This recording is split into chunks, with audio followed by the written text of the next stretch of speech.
All right, welcome to episode 90 of the Zenspath 4-Button Podcast. I'm your host, Jeremy Powers, and I'm the only one right now you can see. Joining me from that amorphous blob that is the internet without a camera, Chris. Hello, I am the voice inside everybody's heads, and I'm also joining you for this. Yay! Steven is, for some reason having a vacation and time with his family. Like, that's important. Yeah, I know. Priorities, man. Come on. My family's here. I think they ate. I don't know. Whatever. That's nice. But we're going to have a smaller kind of condensed show for the heck of it, because I know we were kind of late on stuff. We wanted to wait for this surprisingly massive Xbox event that happened today. So we're going to talk a little bit about that, a few things that we prefer. But later this week, we're going to do another show. So that's right. You should hopefully get 2 episodes this week, because I'll be editing it. Why not?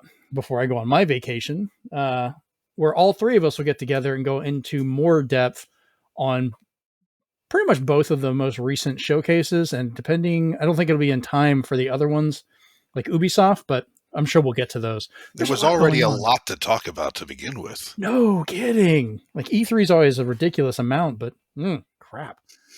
So we're going to start off on what we've been doing, but we're going to kind of skip over the main one we've been doing, because we're going to actually talk about it, which we'll go ahead and say now is Street Fighter 6. Oh yeah. Because we've both been getting into that one. That's been great.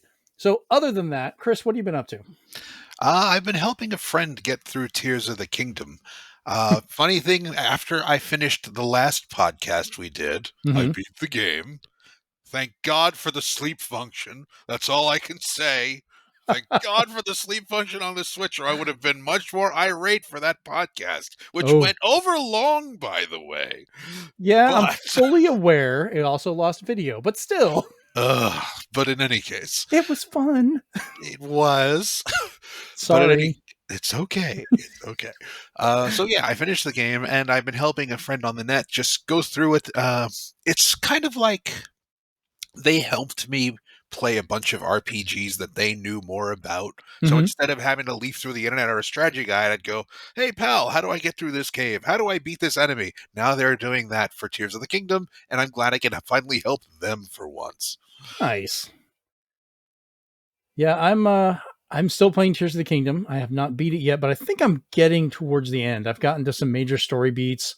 I'm finally kind of wrapping up a lot of the side missions. Like, I've been really getting involved, but because I'm kind of busy between work and family and traveling and doing the show and everything. Fair. I've been taking advantage of the duplication glitch, so I don't have to keep grinding for things. Don't tell that to the public. I don't care. What are they going to do? Judge a single player game. Deal They're with going to judge you.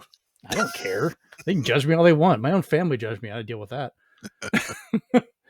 I've got so much to do, and I'm just like, I'm not doing this constantly to hunt down these things. That's fair. But that means I can't turn my Switch off because it's already downloaded the update. Oh boy. So every time I put it to sleep and wake it up, it's like, do you want to install? No. Start the software. You're going to have to cave eventually. I will. I think I'm getting in the last few things to finish up what I want to do, and then I'll finally cave in. Because I picked up We Heart Katamari, and I can't even play it yet. Oh my God. I love Katamari Damacy, and I can't play it. I'm griping about. I'm just amused that Zelda is holding your game library hostage. I mean, I technically have a second Switch. I could just break out the original one, but then I'd be like, Katamari is like a signature game with all that color. I feel like I have to play it on an OLED. Oh, absolutely. Or I'm insulting the game. Because I went back and played the Katamari Damacy original remake on there and was like, oh my God, the colors just pop on this thing. Yeah, reroll looks amazing. It's so much fun. But it drives my wife nuts because she had to listen to me when I played this on the PS2, and the music would drive her nuts. Oh boy. So I'm like, well, I can't play it right now. I'll introduce it to my daughter. Let her play. She's like, don't you dare. Like, why would you do this to me? Oh God, it's like giving a newborn a drum set. Oh, she'll walk around the house. Like, she'll have her headphones on. She's always got headphones on, but she'll sing it. And I can just imagine now, no. Careful, you'll start hearing that in your dreams. Who says I never stopped. Once that gets in there, you're done. Because I've played almost every Katamari. Like they're just so crazy. Nice. See, I've only ever finished the first, but I really loved it. I've never really finished any of them. I've played them a lot, but it's one of those series where like I get my enjoyment out of it, and then I'll kind of move on to other stuff. But I always come back and we'll just hop in and be like, oh, I want to play a couple worlds. Oh, Like fair. it's a comfort go back to type thing. Yeah. Mix up the music and stuff. But like I've played the PSP ones, the Vita, the PS2, PS3, the Xbox 360, the Switch remakes. 360 one was actually really good. Yeah, I've only ever played the first game, but it was quirky and fun. Yeah, there's a lot of weird ones. Yeah, I bet. But they're all weird, let's be honest here. When you're having to help his dad, the king of the cosmos, deal with basically a divorce, that was pretty funny and dark. Wow. All right, then. Or a robot trying to replace him, or him dealing with his high school teenage drama. You're his son. You shouldn't be helping him with this stuff. It's great. Oh, boy. That man, it's like a giant godly man baby. Amazing. Yes. But what we're going to talk about is the one that we've both been playing a really good amount of, to the point we've even gotten friends involved, and we've all just beat each other's asses. And that would be the finally released Street Fighter 6. Yes. Oh, it has been so good. First off, you need to explain the story behind your character. Yes. Okay. So it was very difficult making an actual goblin in the World Tour avatar, but I managed it. A tiny goblin with a pompadour and red skin. His name is Steak Fries. He comes from a D&D game where essentially his backstory is he and another fry cook tried to bet each other on who could hold their breath the longest in a deep fat fryer. Steak Fries won, but he also lost. And that's why his skin is a deep, crispy red in World Tour. You explained it before. It's only supposed to be his head that's red, but you couldn't pick and choose between that. Skin color had to be everything, all or nothing. Yeah, I tried doing a green shirt and gloves, but it didn't work. So I just went with the uniform. It looks good, though. All things considered, I've seen a lot of really great avatars. There's been some absolutely disturbing ones. I saw an, oddly enough, really well done Bobobo. Yeah, there's one there. Did not expect to see that. Someone did the Demi Fiend from Shin Megami Tensei 3. I didn't even think that was possible. Holy sh! And then someone else did Noctis from Final Fantasy. People are getting really good. Haven't seen a Mario yet. Kind of surprised on that. That's usually like everybody makes a Mario or a Link or something. I think I saw a recipe on the YouTube, one YouTube channel that showed you how to make Mario and Waluigi. But that's one nice thing about Street Fighter 6. You can save the quote-unquote recipe for your avatar, and then you get a code so you can let somebody else make it. I've seen a lot of Kratoses because of that. And I did see Kratos. I need to make a Wario. Just a fat, chunky little Wario. There you go. I've seen Popeye of all things, and there was a recipe for Goro Majima, and he looked perfect. Who was that? He's like one of the anti-hero guys from the Yakuza series. Oh, okay. No, okay. Sorry, I'm bad with the names, but there are a lot of I am very impressed with what they're doing with the avatars when they actually mean it. Like usually some people just, they'll make these absolute freak balls where they have these long arms so they don't have to play Dalsim. We have my friend's Penguin Man. Oh yeah, there you go. And oof. Yeah, Michael's weird Penguin Man. Yeah, so they're definitely. I get a feeling a lot of people just wanted to play in the Battle Hub, and they got annoyed that they had to make an avatar, so they just made the freakiest thing possible, and that's what you see walking around these things. Yeah, mine I did not go crazy with. Like the weirdest thing about him is the green mohawk in the eyes, but then you can't even tell that because I found this fluorescent neon television I can wear as my head, and I'm like, all right. So now I'm just this big dude with a TV for a head, and it's funny to me. It looks good. And it Look, looks all my creativity got left in Zelda, okay? That's fine too. That's a very, I'm sitting in the middle of fights going like, how come I can't ascend through this? Like, why do I have to climb up these stairs? Oh man. Someone actually figured out how to make music in Yeah, I Zelda. saw that. Like using the lasers and having it spin, and depending on the angle, it could change the pitch. So they were doing repetitive tunes. I was like, It's pretty crazy. That makes me wonder what people will find out by the time Tears of the Kingdom becomes as old as Breath of the Wild. no kidding. I mean, they've already got the gameplay.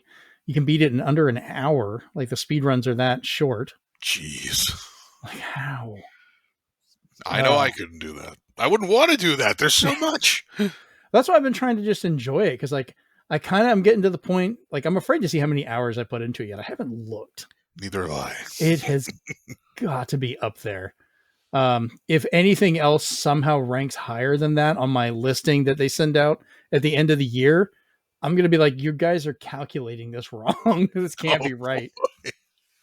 Oh, man. Oh, good Lord. But for Street Fighter 6, we've been playing it, funnily enough, on different setups as well. I have it on Xbox Series X. You have it on PC. And then my Yes. friend, actually, he had it on PC. I thought he had it on PlayStation, but he Oh, has it okay. on PC as well. But I played with other people in a small tournament with the guys over at Cerulean Skies, with Joey and them. And, they had a lot of guys that were on PC, PlayStation. I don't know if I was the only one on Xbox or not, but we've got to talk about how absolutely great crossplay works. Like Yeah, it's that and flawless almost. the fact that even just crossplay or no, for a launch game, the online connectivity is Mm-hmm. practically flawless. I don't think I've played a fighting game that had just online connectivity this good right off the bat. Yeah. Like Michael and I had some issues the other night after playing for hours. We finally had some kind of weird connection issue and we couldn't tell which one of us was causing it. And we ended up just calling it a night. But like when you were with us and we were all playing, we were swapping out with random people, doing stuff, playing for a good amount of time with no issues whatsoever. Just There was no lag, there was no skipping, there were no, we didn't get kicked. We just had a bunch of great matches. yeah. I think very occasionally there was some weird back and forth when people would keep trying to queue up on the machine or change things out. Like we wouldn't get disconnected during the fight, but we couldn't like start another match. Like it would make us get up and then sit back down. I think that Yeah, was the the worst spectating thing. thing is still a little weird. Like, so people will put in for a queue. But some If you people might like not to even know they're watch. there. It's like well, thank you for that. You're welcome. But yeah, it's like those old times in the arcade where you would put a quarter on the side and say, "Okay, I got next." But I guess they're trying to replicate that. Which I get. Like queuing up for that makes sense. And you can choose if you want to wait for a particular side or if you want to just play whoever wins, which I think it should be the standard. Like it shouldn't really matter. Just whoever's next, you get to be there. I've Because if heard you win, you people. should keep your side. There is that too. I've heard a lot of people say that this game, ironically, has too many options, and it's been confusing people. I think the only thing it's got a lot of options for is the character builder, and that's just you get what you put into it. Training mode actually has a lot of options too. I think That's they true. definitely felt they wanted to give people training for tournaments and beginners as many options as possible to just optimize their time. True. But that makes Um, that makes finding what you want very difficult. there's a lot of menus, Yes. and there's different types of menus. Like if you hit, basically start or whatever it is for you on PC, it brings up like your phone menu, but then there's another menu that brings up the system menu, and then you've got to kind of figure out which one you need to go into. The only weird things I've seen so far that I think they'll hopefully fix is you cannot change characters until you sit down, Hmm. and then you have to hit X, at least on my side, hit X to bring up the character select. Otherwise, you default to the one you have set normally. But Uh, sometimes during the transition stuff, they make you have that one anyway, so you get kind of stuck with that character sometimes. I've seen that happen where I don't know if someone didn't mean to confirm or they just didn't know what the right button was, or if the game did it for them instead, they picked a different character and they went back to their default. Yeah. So yeah, there is a problem sometimes in too much choice because then you get really just lost in the options. And I really think this is Capcom's way of making up for Street Fighter V, but they're going a little far. But we will see. I mostly played on Xbox. What's Street Fighter 5? Oh man, well consider yourself lucky. I know Street Fighter 4. I know Street Fighter 6. There is no Street Fighter 5. It's like those people that say, "What do you mean? Street Fighter 2 is the first Street Fighter." No. What the hell is a Soul Calibur 3? But yes, all that aside, the game is phenomenal. Mm-hmm. I never thought I'd be enjoying a single player quest as much as I've been enjoying World Tour. I It's feel just so bad just walking up to a random person and just be like, I'm going to punch you. Let's start a fight. yeah, but no, like they basically say in the beginning of the game, it's okay. Everybody in this town wants to punch you. All you have to do is ask. I don't even ask. You can do super moves on them. So I'll just walk up. Someone will cut me off and I'm like, oh, that's it. Hadouken. Oh my god. So you're just the type to just punch someone in the back of the head. That's Yeah. nice. Let's just start this off. Or I'll start doing the spinning bird kick and like randomly hit a pedestrian. Like, my bad. I was trying to hit that person, but I guess I'm going to kick your butt now. I've done that with items. Like, oh, hey, there's a balloon up there. I do a dragon kick, and this poor old lady is like, oh, you want to go? Fine then. When you pet an old lady, I'm like, I feel kind of, you know what? Whatever. Let's do this, Granny. It's worse than when she's a higher level than you. Like, oh, God, she's going to kick my ass. The old lady outside Chun-Li, and I'm like, I can take you, Grandma. No, you can't. But yes. Oh, Grandma didn't come to play. I also like the fact that they gave every character because you can actually get you can be taught under every character in the game, like Ryu, Chun-Li, Ken, and the more you do, the more you learn about their story, not only just in Street Fighter 6, but in general. And as a fan of the series for since the beginning, I love that because they took some characters that had zero personality beyond I am strong, I wish to fight, and they gave them basically how to put this, like you understand how they work in the real world. It turns out, this is a minor spoiler, Whatever. Ryu has been winning so many tournaments and helping out with his strength and showing up and like just everything that Ken went, you know what? I'm going to handle your finances. And then Ryu just casually like tosses out, like, yeah, he gave me this black credit card and I just use it for emergencies. I'm like, Ryu's a millionaire. This wanderer who washes his own gi and wears nothing else is set for life. Yeah, have you unlocked the random picture of Ryu standing there cross-armed, just as, normal as can be, all looking all strict, with another guy staring at him awkwardly as he's just standing there in a laundromat in his tidy whities. That's all he has on. He's just like, that just makes you think like his bag of clothes is all he owns, and he just casually tosses out. He's like, yeah, everybody says I'm set for life, but all I want to do is fight. And I'm like, good for you, man. Good for you. Live the dream. So one day you'll be the old man someone attacks. You go, I get to kick someone's ass again. So yeah, I just love the attention they're putting. Like, I've heard this said before. Whoever they got to write this stuff is just as big a fan of Street Fighter as the fans, and that just makes me happy. Of Street Fighter, and I want to say Final Fight, because holy crap, there is just so much Final Fight everywhere. Well, yeah, the whole city is Metro City. There's a big statue of Hagar right in the middle. Okay, that's the one thing I'm shocked I have not seen anybody do yet, is actually make their character look like Hagar. If you've ever watched Matt McMuscles, he made his character into Hagar. Oh, he was nice. so desperate for some final fight that he made his character into Hagar. I'm okay with that. Yeah, I just don't see it that often, but that's great. I knew somebody was going to have to. Pretty much, if it exists, I'm sure I'm going to run into a Cloud. I'm going to run into a Sephiroth. Oh, I'll run into a absolutely. Hagar. It's still the thing is it's still too early and people are still playing around with the avatar stuff. Oh yeah. Plus, I don't this is something that kind of bugs me just a little bit. Hmm. You can only earn clothing to customize your avatar by going through World Tour. So you can't buy clothing through like fight points or whatever. Hmm. You have to finish your quest and then you get the cool clothes. That's the Hmm. only reason my little goblin character looks awesome. Otherwise, he'd be in, training duds like everybody else.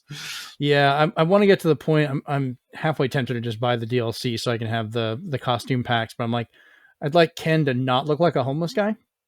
Can I just get? Where's your gi at, man? Come on.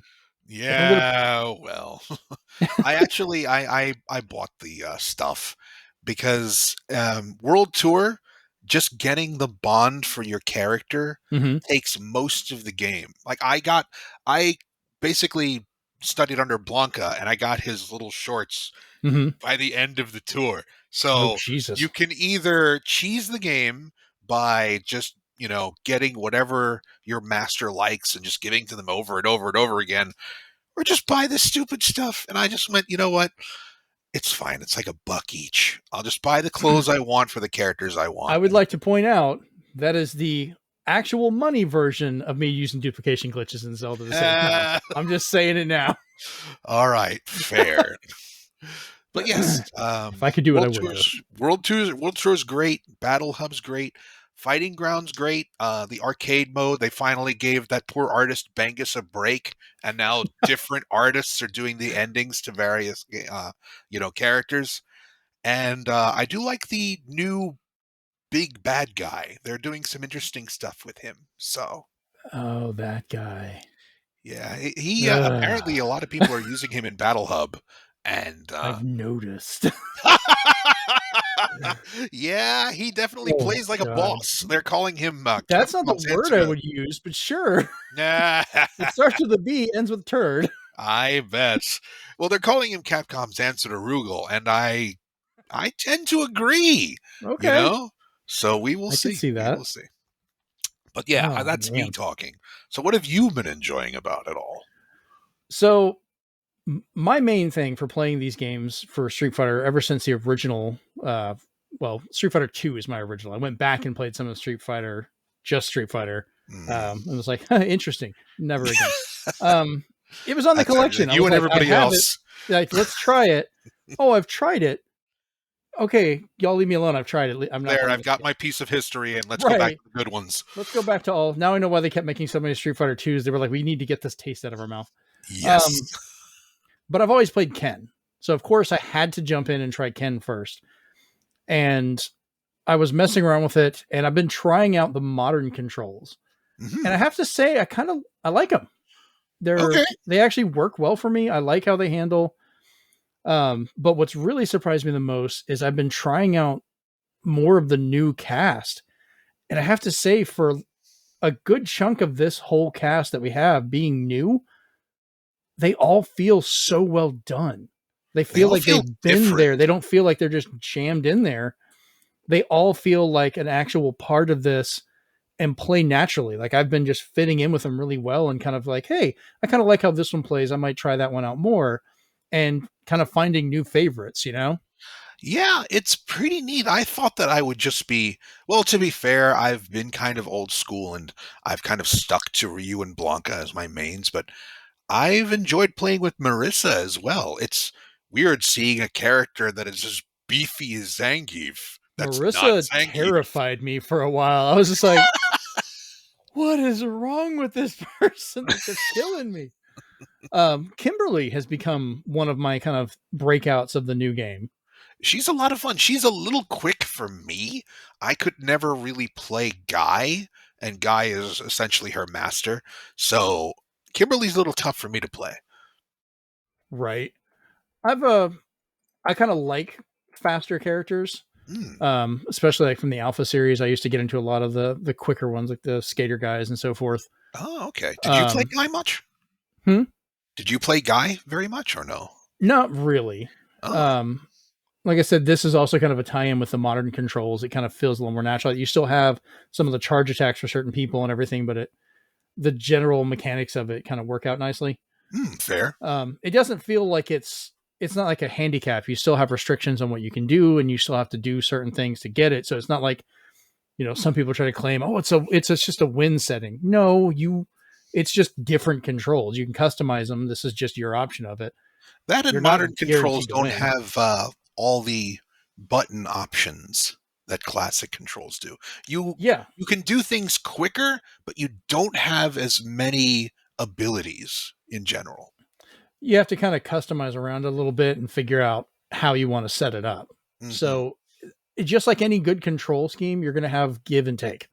Yeah. If you want classic controls, you have to remember every little thing for each person. So I think it's more limited on trying out different people's general aesthetics of combat. Yeah, And with I might, modern, yeah, it feels like with modern, if you want to give everybody a try, modern is the way to go. and I'm probably going to go back to classic when I get the adapter in for my X arcade stick. Cause I did find it's going to cost me about $100 to get the adapter to use my tank stick on my Xbox. Oof. So I'm debating on either doing that because it's an older stick, but it's been tried and true. That thing's got a lifetime guarantee on it. So no matter what Nice. happens to it, they'll replace it. Oh, I've had that thing for probably 20 years. It's been a damn. hell of a good stick. I mean, Oof. I had this thing back in the Dreamcast days. Jeez. I Dreamcast, GameCube, Xbox, and PS2 is my main when I first started using it. So if that tells you anything, and I've upgraded it since then for the circuits because it was originally PS2 Oh. connection for PC, is how old that is. And Oh, then I wow. upgraded it with the internals for USB. So I can use it on my computer, no problem. Um, but you can't just plug in USB to like Xbox and stuff. They have to have different adapters. But they did come out with some where I can hook it up and play it that way if I so choose. I'm looking into a couple modern arcade sticks just for me, like smaller portable ones. Yeah, the X arcade stick is that like a dual player Yeah, it's type of thing? big. Yeah, because It's I'm got looking at it pinball now, and buttons and that thing is gargantuan. It even has a well, I don't. Does yours have a trackball? no, that was the even bigger version. I kind of wish I had the trackball. Um, but mine's called the tank stick. That one, I think it was like the Alta stick or something like that. Um, and it would use it kind of like mouse controls, like you could use it as a mouse ball if you were on a computer. Oh, Um, the tank stick was enough for what I needed. It had the pinball buttons, which I would use in a lot of pinball games. It had the full, I think was it six button layout for most traditional fighting games. Actually, it was 8 button because you could add the extras in there, plus 1 and 2. Um, I never had a problem using it with a fighting game. It was just having to remember because they're not labeled, so I have to remember which is which. So I'll ah, probably customize that how I want it, and I'll more than likely use with classic controls hmm. because I'll have easier access to all the buttons laid out there and kind of relearn it. Yeah, Um, that's true. Uh, Modern, it feels comfortable for me on a controller. Like I actually kind of like it. yeah, I've played with a controller most of my time, so I'm okay with using the shoulder buttons as heavy. But if I want to use, there are moves that use all three punches or all three kicks, and that always kind of screws me up. So I I think I can see set where a those to stick would some of come the in handy. triggers, Yeah. so I would pull those when I needed to do all of them or something. Because even on modern controls, you still need to do that for certain stuff. And the only weird thing I found is I tend to kind of float my thumb over the 4 buttons so I can rock to Mm. do different movements. And there's a combination, I'm trying to remember what it is, but if you hit it wrong, you start taunting and you can't get out of it. And that has messed me up a few times where I'm mid fight and someone's like, "Oh, you're going to taunt me now?" It's like, I did not intend to do that. Yeah, I don't know. Like, is the taunt button different for everybody? Because I've done that by accident. I think it's a combination and I'm just happen to hit it because I'm trying to do a combo or something. And I'm like, oh, crap. Oh Uh, man. But yes, that this all to say that Street Fighter 6 is probably the best version we've had in a while, probably since 4. I agree. Four was one of my last favorites for like the 3D style. Mhm. Not literally 3D, it's the 3D models. 2.5D. Yeah, there you go. 3D models on a 2D plane. But I was very iffy on getting this because I think we talked about it on some of the previous shows. I was like, Mhm. hey, I might wait. see if they come out with an Ultimate Edition. And then I saw some more stuff on it. I was like, and when I heard about crossplay and that you were getting it and some of the other guys, I was like, oh, to heck with it. I'm in. There And you go. I don't regret it for a moment. I'm actually really happy I got it because, this is also the first time I've been using Discord on the Xbox, which works great. We all jump into the Discord channel that we have on our Discord server, which, by the way, you can go to bit.ly/Zenspath Discord if you want to talk to us on Discord and join us there. But we have a chat area just for multiplayer games. So we all hopped into that. You and Michael were on different PCs. I was on Xbox. And we were sitting there talking the entire time through my headset, the same one I'm wearing right now, on my Xbox controller while playing Street Fighter. No hiccups or problems at all. Yeah, came out perfectly.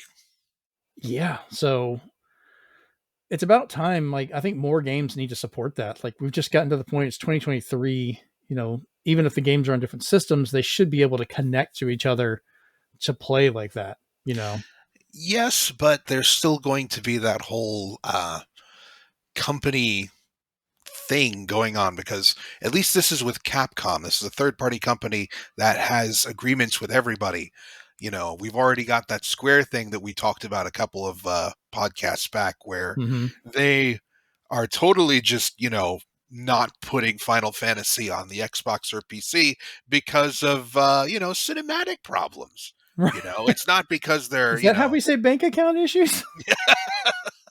So yeah, there's always going to be an issue that doesn't necessarily translate into being unable to do crossplay, but there just might not be a reason to. I still think one of the biggest players that pushed this, like Microsoft was doing a lot of it with like Minecraft and so forth, pushing for co-op or crossplay. I think Fortnite was the one that finally broke the back on Sony, making them have to join in because they kept trying to stay out of it and were just hemorrhaging players because of it. Fortnite. People wanted to play Fortnite. Fortnite is a much bigger thing than many could have anticipated. Yeah. So. Love it or hate it. I mean, that's an impressive feat to kind of move that mountain and get Sony to finally bend the knee and start doing it. And it's opened up more of them. And I wish more would support it. Like, Monster Hunter Rise, I wish had crossplay of some sort, or even a way to at least cross your save over. Diablo 4 is letting you do that, but that's also part of the whole you have to be always online mess. So it's Diablo 4 has its own troubles. Right. It's kind of a give and take on that, but I think we both agree Street Fighter 6 is off to a great start, and I'm really excited to see where this one goes. I think I'm going to be in it for the long haul, actually enjoying it. Same with me. I don't think I've ever had this much fun with a launch game, honestly. It's been a while since I've had this much fun launching with a fighting game. Yes, exactly that. Yeah. Because, and this was kind of cathartic for me as well, because like for a lot of the fighting games, we would always have game nights here at the house every week on a Saturday. And for years, like literally 5 or 6 years straight, we would do this almost every weekend. People would come over. We would be playing Street Fighter 4. We'd be playing, any of the other Street Fighters or Mortal Kombats or Smash Brothers. We would get a new fighting game. We were all here together playing it locally. This is the first time, like when Michael joined and you were on there and I was there, that I felt like I was playing with my friends sitting together again without actually having to do that. You're in an undisclosed location. Michael is a good couple hours from here. I'm at home, obviously. But we were all laughing and having fun. Yeah, we were all in the moment. We were all insulting each other. It was great. Insulting each other in the moment. Right. Oh, Michael got so mad when I figured out because he plays a lot of Zangief. When I figured out you can grab him out of his rush, he's like, don't tell anybody that. Oh, wait, did I just say that out loud on the show? No. You can grab Zangief during his rush and slam his ass into the ground. I kept going past him with Marissa's armor break, so he wasn't fun. I ruined his streak, and I am very proud of that. Zangief and Marissa, we're just like, they make the snoo jokes. Like those two are going to eventually have kids, and I don't know if it's going to be like her forcing him or what's going to happen, but Well, that's whatever that's a happens, fight. that kid is probably just going to win Street Fighter 7. That's it. You're not even going to have any other characters. Street Fighter 7 is going to be that kid winning. That's it. That kid's going to burst out of her like an alien. Just Oh God. Fully that's how clad in Roman gladiator material. already got hair everywhere, but it's a girl. Oh boy. But yes, all this to say we have had a lot of fun. And I think we will some more. I think eventually I'd like to get it where we can actually stream it some, just to have the conversations, talk about stuff while just doing ridiculous fights for the fun of it. I think Maybe it'll be when fun. Steve comes back, because again, We got to he get him in plays there. a great Ken, and I think you guys would have some good fights. Oh yes, this should be interesting. Because like that was the funny thing. One last story before we move on, because we've been on this for a bit. During the tournament, I played another Ken, and the guy's like, "Oh shit, he knows my moves. He knows everything I'm doing." It was Ken on Ken violence. He knows my tricks. Yeah, it's like he knows everything I'm gonna do. I lost horribly. I lost both my rounds. It was really funny, but I had a lot of fun. So There you go. I was laughing the whole time. Who cares? All right, so we will jump into the actual news now that we've had our lovely Street Fighter discussion. We wanted to go ahead and get that out of the way in the beginning. Why wait for the good stuff, you know? Also, happy Pride Month for everyone who celebrates that, whether Indeed. you do or not. Indeed. Be yourself, be happy, and for the love of God, people, treat other people with respect. There is no reason you shouldn't. Golden rule, damn it. Yeah, don't be a dick. I'm not sure that's how it goes, but all right. I think it still works. Just don't be a dick. There you go. Nice and simple. But yes, happy Pride to all who celebrate. Yes. I took my daughter to the Pride celebration here Saturday for a little while. We ended up taking her home because it was getting really hot and she was getting overheated, but you know, she absolutely loved just everybody laughing and being brightly colored and so forth. So it was That's great. awesome. Oh yeah, she had fun. Sadly, we didn't have any of the drag queens this year because they were worried for the legal stuff, because Florida is being a shit state and trying to make that illegal and everything. And honestly, I will always say I would rather trust my kids with a drag queen than most churches. Yeah. That still stands. Because Jennifer loves seeing drag queens because they're always happy and exuberant about how they are. They're super bright and colorful, which she loves. Like Jennifer loves wearing, pink dresses and stuff like that. So she's all in. Well, she's a Kirby fan, right? Oh, she's a huge Kirby fan. Yeah, there you go. Right. So it's just, she was hoping to see more of that, but so be it. Hopefully that stuff gets sorted out next year. Those people can come back and celebrate as they should be able to without being some stupid legal issue. Here's hoping. Here's hoping. Anyways. All right, moving on. We've got Facebook, or I'm sorry, Meta. I don't think I'm ever going to get over saying that. I still say Facebook. Screw it. So do I. But the Meta Quest 3 VR headset got announced. And I'm actually kind of surprised at how nice this is. And boy, is it a contrast to what got announced by Apple, which we might cover very quickly. But this thing's going to have double the GPU power of the Meta Quest 2, which is the one that I currently have. It's a smaller size, integrates more of the mixed reality into it because the cameras are built in. Oh. 128 gig model starts at $499, which a lot of people are like, oh, that's a lot. And it's going to go up for the 256. That's still $50 cheaper than a PlayStation VR 2 and 500 and something more cheaper because you don't have to have a PS5 to use it. Yeah, and it's still less expensive than the entire VR set for Steam. Yeah, and it works with Steam. So there you go. Like I've already bought, like I got a really long, really good, it's like an $80 USB-C cable that works with it, and I play Steam games with it, and that'll just transfer over. Oh, nice. But even with that opens up all of the PC gaming as well. So that's kind of nice. Yeah, that's something. The controller's getting a little bit of an update. It doesn't have that ring around the outside because they don't have to do the IR tracking for that anymore. I guess they found a different way to do it. But it's fully backwards compatible with all the current VR games they have. Oh, nice. So I'm not going to lose any titles. Everything carries over. Unlike a PSVR 2, which does not play anything from a PSVR 1, which still confuses me because I'm Yeah. still waiting on like 3 PSVR games to get to me from limited run games. And so I have to keep my old PSVR around to play them, You even got to on a keep your PS5. bulky old headset while you still have your new bulky headset. Yeah. Awesome. And I still haven't put down the ungodly amount of money for a VR2 yet. I can't justify it yet because I'd Yeah. have to buy more games. Like everything I have wouldn't even work with it. I still have not bought a VR headset to begin with. I refuse to until they make enough games for me to make it worthwhile. I actually would think you would like a like the Quest 2.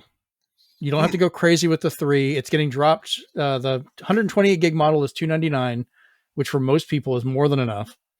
fair. Um, $349 for the 256, which I have a 256, but I also like to record a lot of footage while I'm playing, and you can store it internally. So I wanted that space, but Ah. that's what most of my extra stuff has been for. Like you're perfectly fine not having to do it, and it doesn't take any space if you're playing on connected to a PC.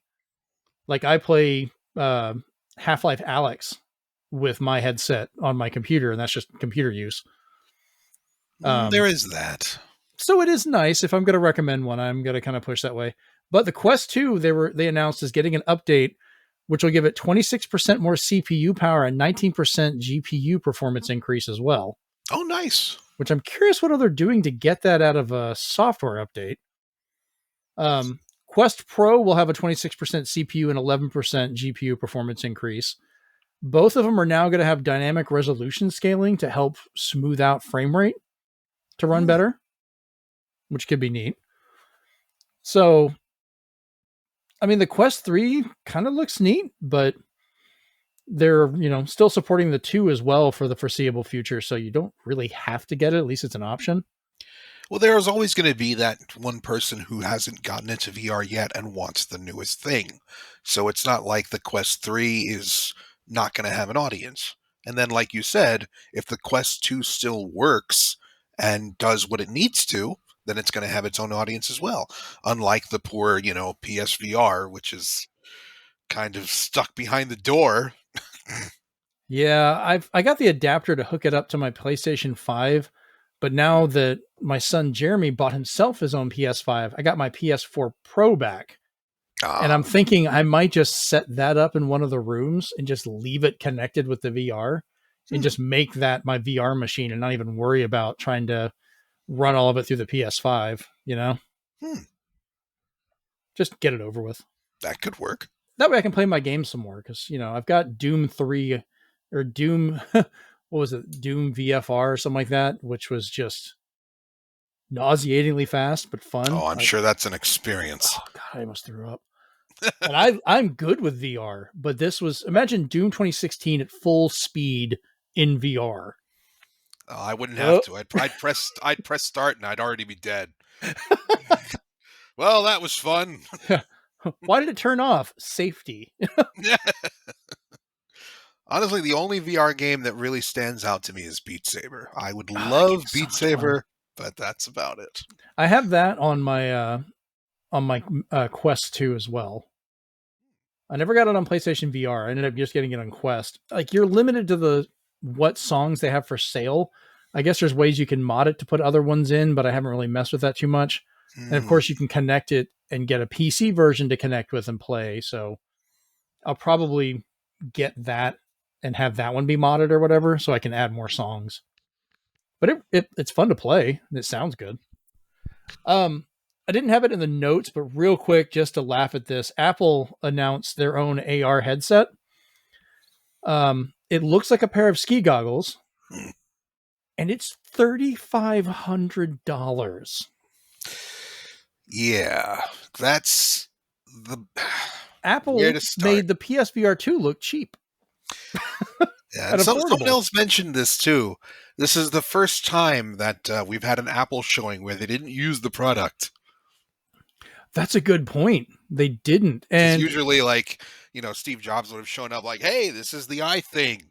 Watch as I do the eye thing. Look how easy it is to do the eye thing. And now they're just like, yeah, so we have a headset and goggles and stuff. I'm not walking out with that on me. and the more details come out about it, the worse it gets to me. Like, okay, they're trying to treat it like an actual computer you wear, which, okay, that's going to be a nightmare because I'm like, where do you plug in, media storage or anything else you want to do with it? Like, you can't have it all contained. What the hell's going to happen with that? When I saw the pictures, you see the lady wearing it and you see her eyes. Apparently that's not actually her eyes. It will take a picture and kind of make your face there. Ew. Yeah. Why? And then you can take it off and it'll scan your face and make kind of like a model so that when you're doing FaceTime, it's making a version of your face that other people see. And I'm like, why? Like, Data collection. I do not. This is going to go horrible. And I think someone else described, like, if this had been released, Steve Jobs would have fired like an entire department. If they tried to hand this to him, he'd be like, what the hell is this? With like a big cable going to the back for a battery pack. And I'm like, honestly, this thing feels like Apple's Virtual Boy right now. Oh, God. I've already seen Virtual Boy comparisons. And of course, all the memes of people putting it on, relaxing, looking at their bank account, negative $3,500 in full VR. And it has the interface screams PlayStation Vita. Like, it has the same icon layout as a Vita screen. Oh, very nice. Very upfront. Right? We're not going to support this. Vita. I mean, Apple. It just, I'm sure, like, I'm trying to think of something, I can't. I'm sorry. If this was the only version that come out, the thing is, Apple has always been about simplicity and access. And none of this says anything of that to me. I think they've gotten to the point they keep pushing the cost of everything up and people keep eating it. And they're like, how far can we go? And I think like, hey, you guys have already passed the ceiling. Like this costs more than some of your computers and you expect people to wear this. I'm waiting to see some idiot put it on a flight, like try and wear this on a flight. Oh, or some rich asshole try and ski with it. Cause someone's going to, it looks like ski goggles. Like, God.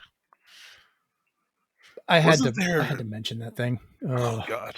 All of this just reminds me of that. Yes, that's right. The $1,000 computer stand, also by Apple. God, no. All right, so we'll move past that. One last VR thing I want to mention: Power Wash Simulator is officially coming to the MetaQuest 2 sometime this year. Awesome. All right, so that's 2 games that I'd be interested in. Great. Yeah. I have another one that's like a D&D board game that I play, but you can get it on PC and play with me while I'm in VR, and it works just fine. Is that Tabletop Simulator? No. Crap, I'm blanking on the name all of a sudden. I feel horrible about this because I absolutely love this game, and I just blanked on the name. Oh, it happens. Demio. That's Demio. Demio. Interesting. I have it on PC and on VR, but they can play with each other just fine. So even if you just get it on PC, we can play this tabletop game where you're rolling dice, moving your pieces around, fighting through different levels in an 80s basement. Just fine. Well, that does sound pretty cool. You'd probably like it. All right, 3. 3, that's fine. Get it to 5, I may consider. I'll take that as a challenge. So who won't be enjoying VR in the upcoming years is Yuji Naka, one of the creators of Sonic. He is going to prison for 2.5 years, along with a very hefty fine for apparently doing insider trading while at Square Enix. So has this been confirmed, or is this just alleged at this point? No, he's going to jail. Wow. Yeah, he did some insider trading, so man. Dang. Oh boy. Well, maybe he can get a spot in, when he gets out, he can get a spot on that cooking show with Snoop Dogg and Martha Stewart. Hopefully no one inside the jail finds out about Balan Wonderworld and oh boy. I feel even worse that now Now that he's in jail, Arzest is making Sonic Superstars. Oh God. I didn't even think about that. He's He's going gone. away. We're Reinvent free. it. We can do what we want. I mean, he hasn't worked for Sega in a long time, but Yeah, but I mean, you have Naoto Oshima, the Sonic character designer. It's just like, let me make Sonic games again. I would love for Arzest to make Knights, personally, that would but be we will nice. see. Knights has been a very checkered history Yeah. of releases. Oh man. All right. Next up, I wanted to touch on this really quick because of my general hatred of online required games. I just wanted to complain about this and point out something funny and sad. So, Diablo 4 launched recently, as you're aware, and everybody else is aware. And it does require that you have to be online, even for single player. Hmm. I get the fact that some of it is because you can move your character saves between different versions, hop between different systems. The problem is they had a guy they had offered a challenge of who could get to level 100 in hardcore mode fastest. Hardcore mode, you die, you're done. It's a permanent death. Your character is deleted, just done. Oh, geez. This guy did it. He got to level 100, and then the BattleNet had an issue and disconnected him for a moment, and it killed him, and his character was gone. That is, And I can't even finish the sentence. And from everything I've seen, they will not give him his character back. They have a no respawn rule. Really? Even if it's And this happened on stream, so they could see him the whole time. They know he did not disconnect. Proof. Yeah. I mean, he won. I don't know if he gets anything, but he was the first to level 100 in hardcore. Yeah, but then he lost it. Yeah, not even for like being in a fight or anything, just disconnected. And I guess there's so many seconds it holds you in the server before it removes you, and your character just standing there brainless in the world, and he just got killed. That's terrible. The guy gets to level 100. He cuts out, and then they put him out of his misery. It's just. I would cry after 100 hours of game time. That kind of thing is why I do not play always online games. There are a lot of always online games that my friends keep saying, you'd love the art, you'd love the story. And I'm like, I don't love the online capability. Make this game full priced, no gotcha, and offline, and I'll buy the stupid thing. And like, I get it if you're in a multiplayer mode or something. I get that, but if you're only playing by yourself, you shouldn't have to be online constantly. Yeah, single player is just like, that's your thing. That's it. Yeah, which sadly, this is not the first we're going to hear about this tonight. Oh, goody. Because there's another game that I was really looking forward to that I'm hearing very bad things about now. Uh-oh. So, real fast, we'll jump in. Like I said, we're going to talk about our E3 smorgasbord, or E3-ish smorgasbord, because there is no E3 this year. But we had a couple of events that we're not going to cover every topic. We're just going to hit a few that we want to talk about. We might list them. But when we get Steven on here, we're going to really dive in and dig into these in a larger episode later this week. Mm-hmm. So the first thing we have was the Summer Game Fest by Jeff Keighley and probably Mountain Dew, which happened on June 8th. We got a street date finally for Spider-Man 2, which is going to be October 20th, which I laughed when it came up and they were showing the trailer.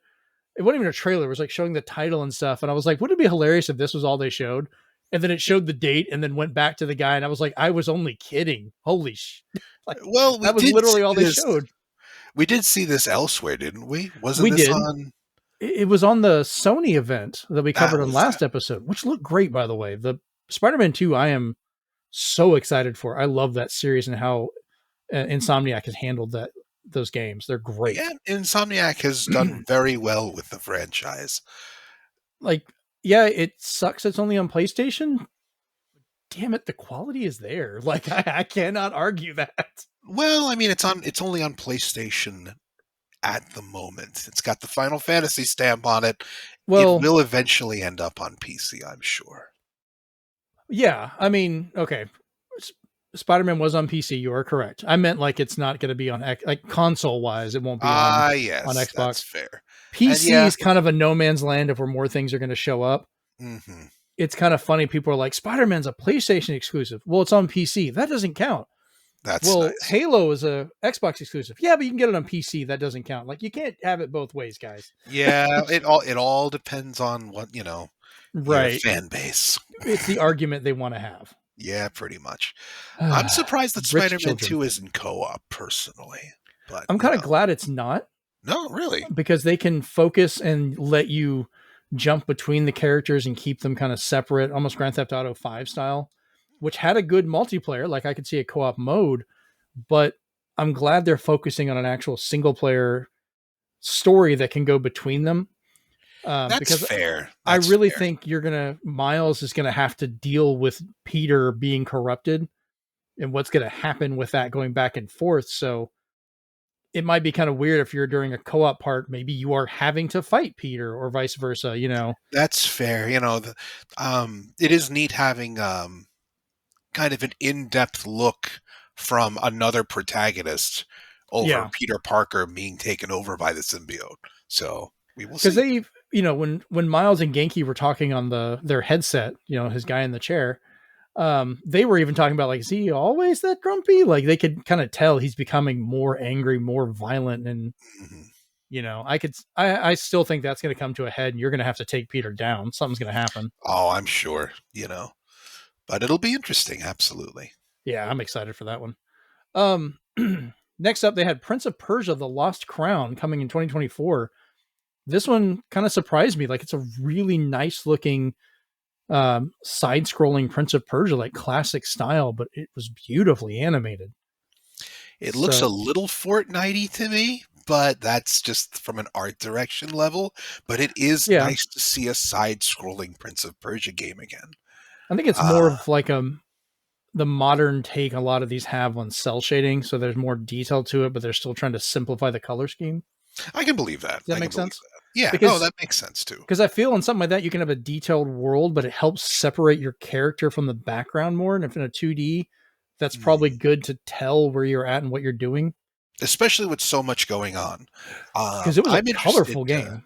it does look colorful. What Yeah. I'm wondering is if they're going back to side scrolling, if this game is going to be as punishing as the original Prince of Persia game, where if you pressed right, you died. I think the controls are going to be smoother in this, but children just do not know the brutality of Prince of Persia. That's the thing. Like I've heard people say, like, "Oh, this isn't Prince of Persia. This isn't my 3D Sands of Hourglass thing." And I'm like, "Oh, you kids, you just Which, wait." yeah, I mean, the Sands of Time was a fantastic game. Like Oh, that was a sure. really good reimagining of it. But no, you go back and play the old ones. I played it on I think Super Nintendo.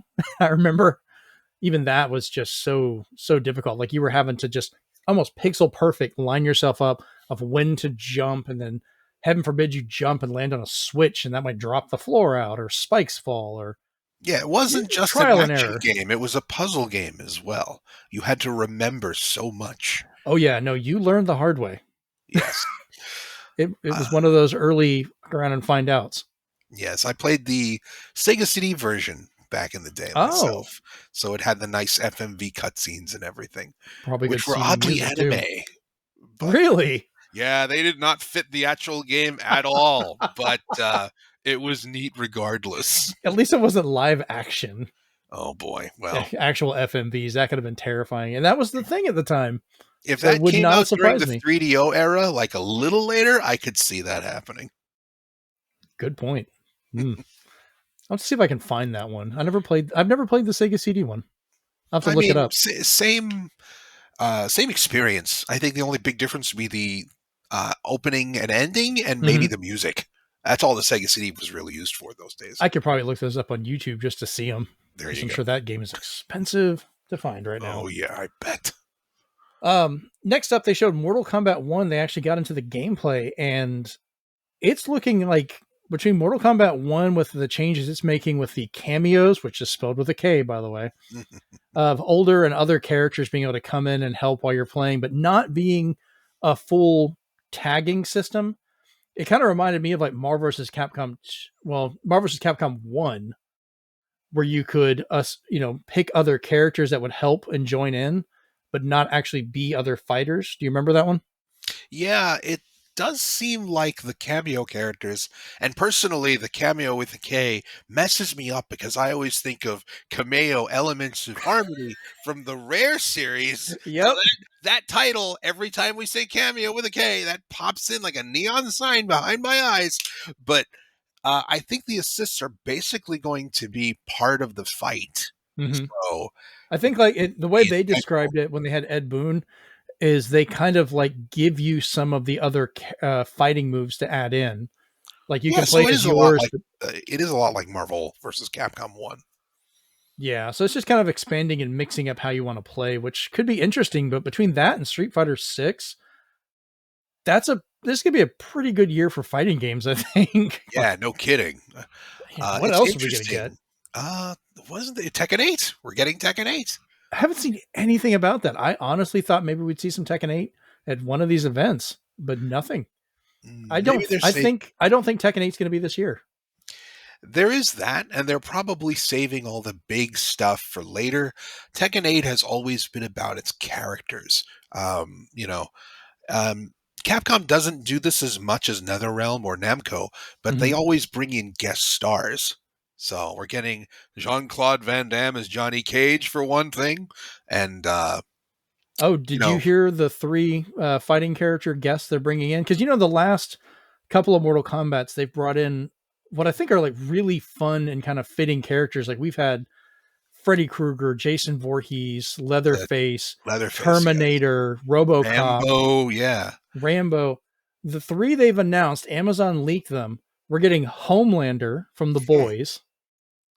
We're getting what is what was the comic series Invincible? His dad, Oh, Omni Man. Omni Man. Wow. He's going to be in there, which I hope these guys all have their actual voices.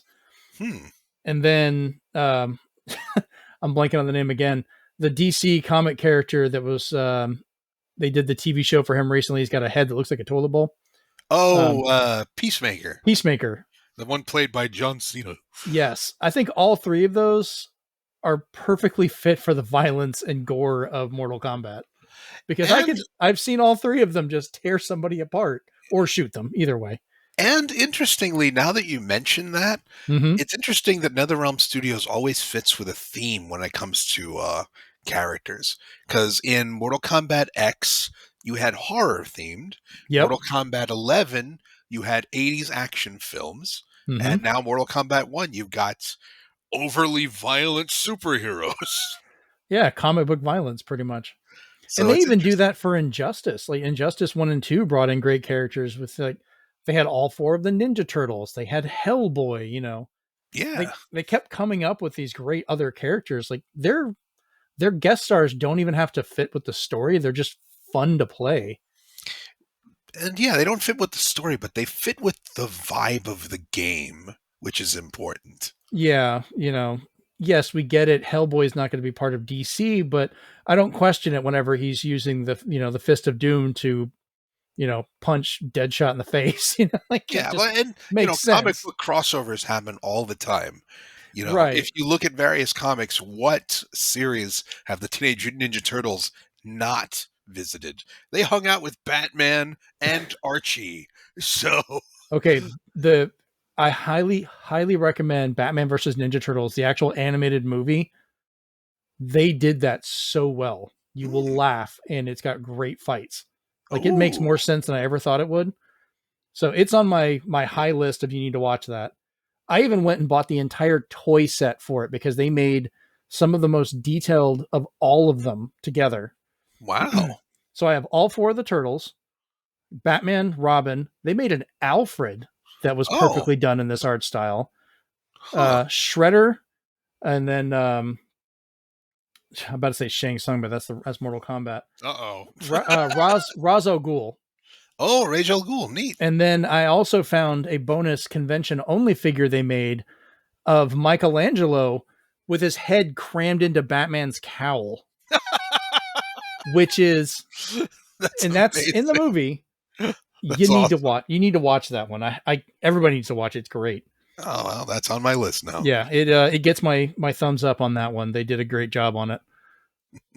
And so so yeah, that's Boy, we got off on a tangent on that one from Mortal Kombat. Crossovers will do that.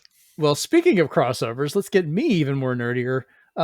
People may not like Fortnite, but Fortnite's getting Transformers, so Fortnite's about to get money from me. Oh wow, they get everyone eventually. It Yeah, really they've got looks me a that few way. times. I bought all of the Ghostbuster stuff. Half the time when I'm playing, I am in a full Ghostbuster suit because I'm like so happy about that.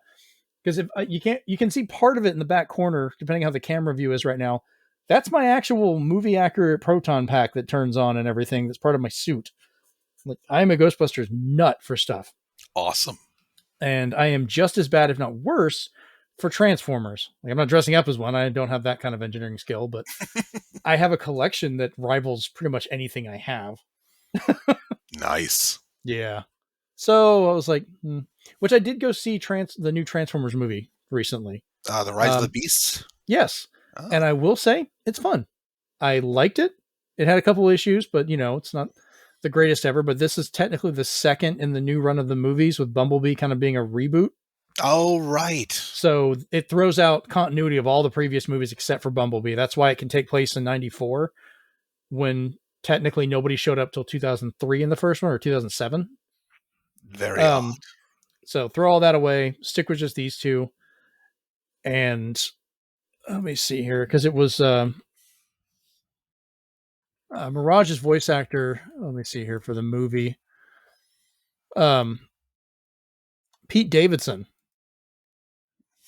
He was actually the highlight of this movie. Like he did so good with this role. Wow.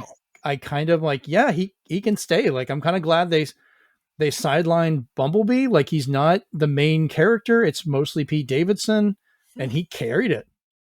Like I cannot fault this man for that. Hey, that works. He was funny. He acted with the attitude that Mirage kind of would have, and just played it well. So nice. Kudos to him. Guy's good. So do you think you'll suddenly become an amazing Fortnite player now that you can control Optimus? I'm not horrible at Fortnite. I do play it on occasion. I will admit that publicly. That's fine. I mean, I ain't gonna win anything, but I mean, I'll be in there. I usually get top 10 at least. Nice. Yeah, there's been a lot of times I've won a couple times. The first time I ever won, I was streaming just to test it.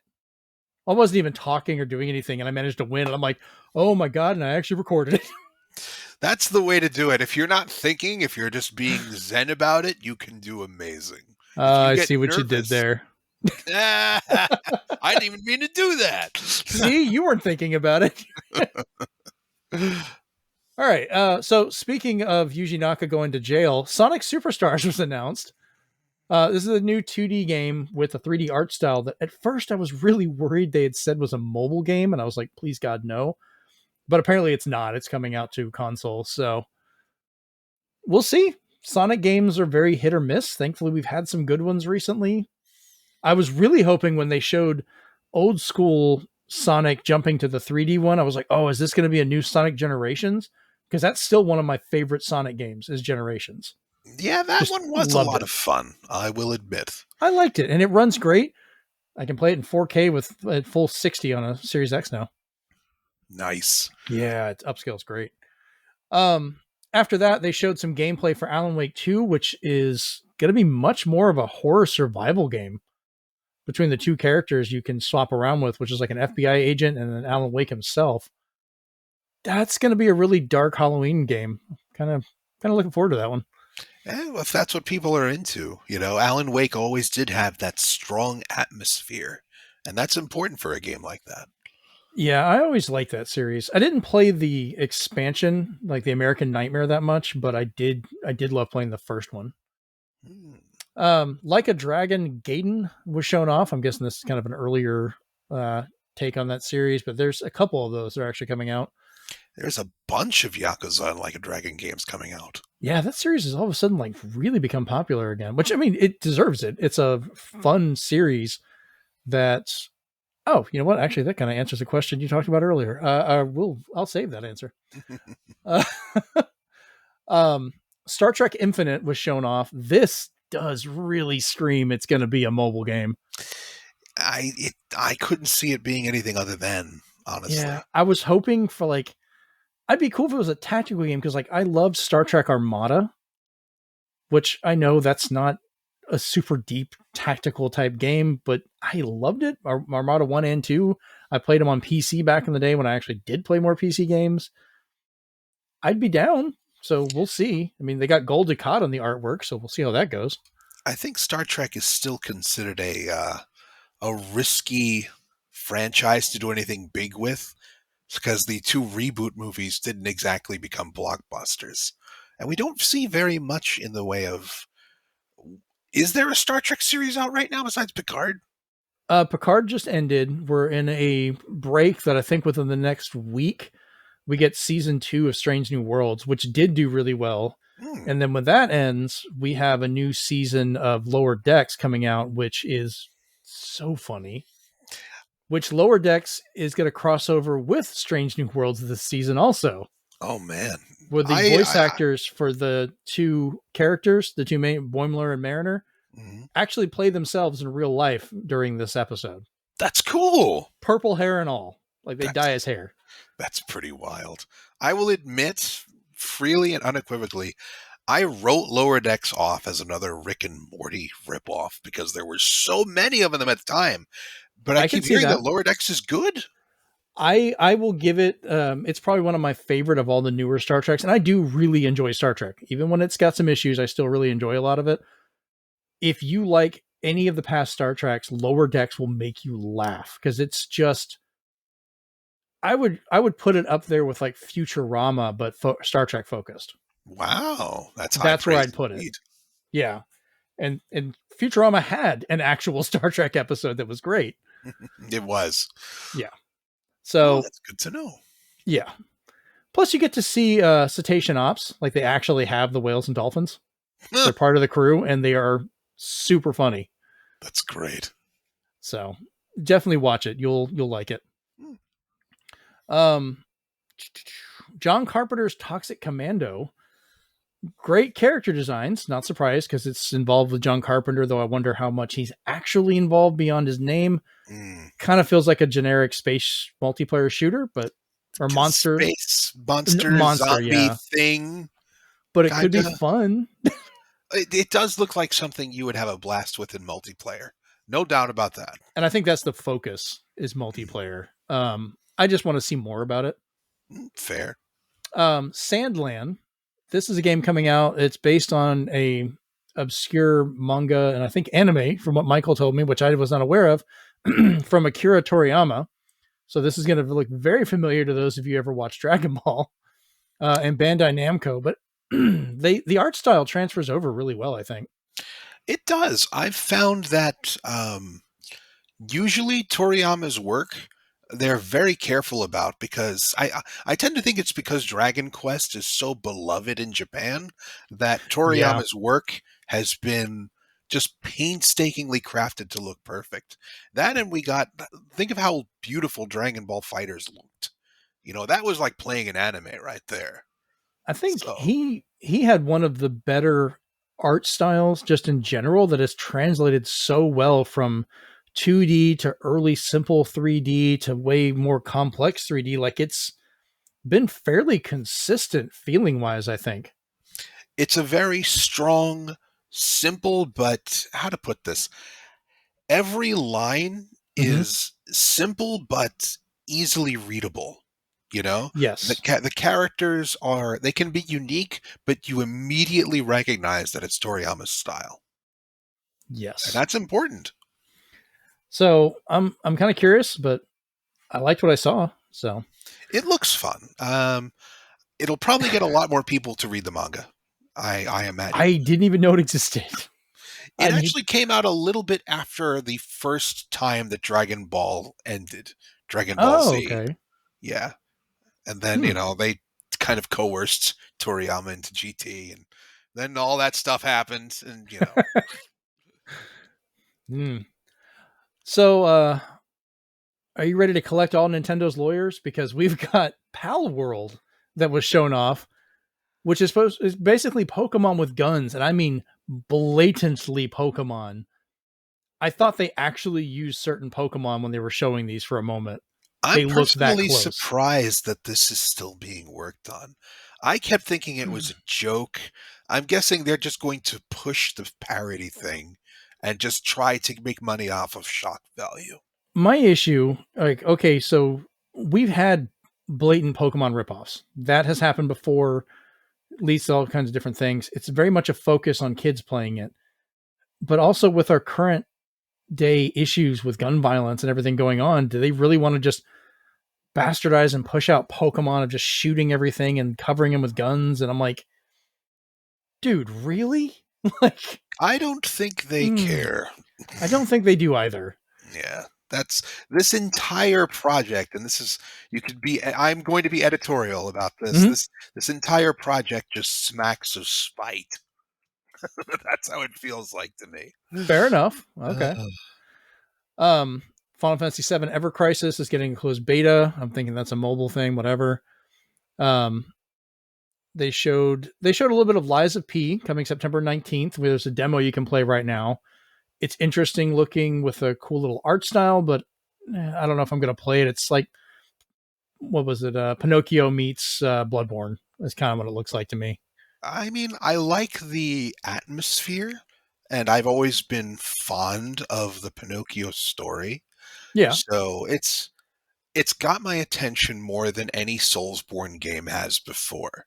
But we will see. you going to try the demo? I may well do so. And we'll see. I'm usually terrible at Soulsborne games. I tried playing the Yeah, first me too. time, and I know you're supposed to die immediately, but that discouraged me, and I stopped. So, but we'll see. I'll try the Lies of P. Like a madman, I keep trying them, going like, I don't even like these. Why do I keep buying them all? Oh my god. Uh, Warhammer 40k Space Marine 2 is getting 3-player co-op. Awesome. It's Final looking good so Fantasy far. 7. Say what? It's looking good so far. Yeah, it does look very violent, which will eventually we'll see it in Power Wash. I still can't believe that. Final Fantasy 7 Rebirth coming early 2024. For some reason, this is on 2 discs, none of which are Xbox or PC. See, all I can think of right now, Mm-hmm. the 2 disc thing is pandering to the old style crowd because Final Fantasy VII came on 2 discs. Final Fantasy was it 2, 3, or No, it 4? I was don't even like remember. I think it was 3. Was it 3? Yeah, it was 3. It That's was right. 3. They stuck the entire third act and final boss into the 3rd disc. So the only thing I can think of now is if they had to use 2 discs for a PS5 game. Oh, that's going to be a lot of storage. It's probably going to be like, because there's been other ones that have had that, but it's probably going to be like an install disc and a play disc. You think so? Probably. I mean, part of why 7 took up so many CDs is because they had to put every FMV you could bring up during fights had to be on Mm, each disc also. So that took up a chunk on each one of them that's true. because you'd have to have every summons available depending on where you're at, and where you're at depended on which disc you would use. So there Hmm. was a lot of repetitive data, because I think later when you could have it on like a single cartridge, it took up way less data because you could just pull from the same file. You didn't have to triple them. That is a good point. An installed disc and a play disc, huh? That would make sense, Well, but we'll see what happens. that's part of why stuff like the newer Spider-Man, when it got brought to PS5, it actually shrunk the size a little bit, because instead of having to have on the disc multiple copies of textures and things to be able to pull them up fast enough for read times, Mhm. they can just have them in memory, use the new storage to pull it up quicker, and save on that duplication. Oh, yep, Yeah, it's kind of a cool little effect. I was like, hey, that's a good aspect of both the Series X and the PS5, getting this faster memory, is you don't have to double everything up trying to read a disc every time. makes sense to me. Yeah, worked out well. So that was everything pretty much covered from the Summer Game Fest. We'll see if Steven's got anything he wants to talk about in regards to this next week. Otherwise, that's pretty much all they had. Mhm. Um, Quick note afterwards, we did get Teenage Mutant Ninja Turtles Shredder's Revenge announces new DLC, which we're getting Yosagi Yojimbo, the Samurai Rabbit, which Yeah, is I've great. I love yeah, him. I've been a fan of Stan Sakai's work for years, and I've like just the fact that Usagi Yojimbo is just with the Teenage Mutant Ninja Turtles and everything, only because Stan Sakai is pals with Peter, Kevin Eastman and Peter Laird. And you know what? I am totally cool with that. Yeah, You I just keep mean, throwing them in stuff. leverage your friends. Why not?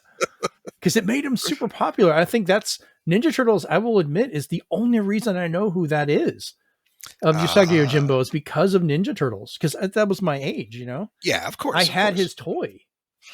Cool. Oh, See, yeah, I I loved actually it. had My Samurai Rabbit. Come on.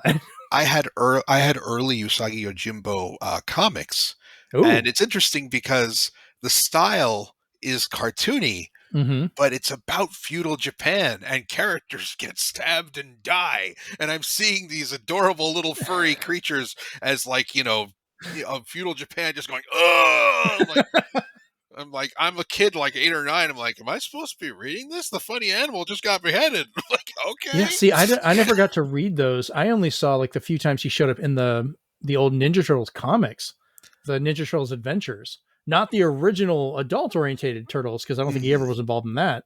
Right. But the actual Teenage Mutant Ninja Turtles Adventures series that came out after the cartoon or during the cartoon is what I used to read. Because I Okay. remember that as some of my earlier comics. Makes And sense. that's where I would see Yojimbo in there for certain things. And then I believe he actually showed up in the cartoon some. Oh, he did. He showed Yeah, up he in a was in the bunch of cartoon. I cartoons. had his toy.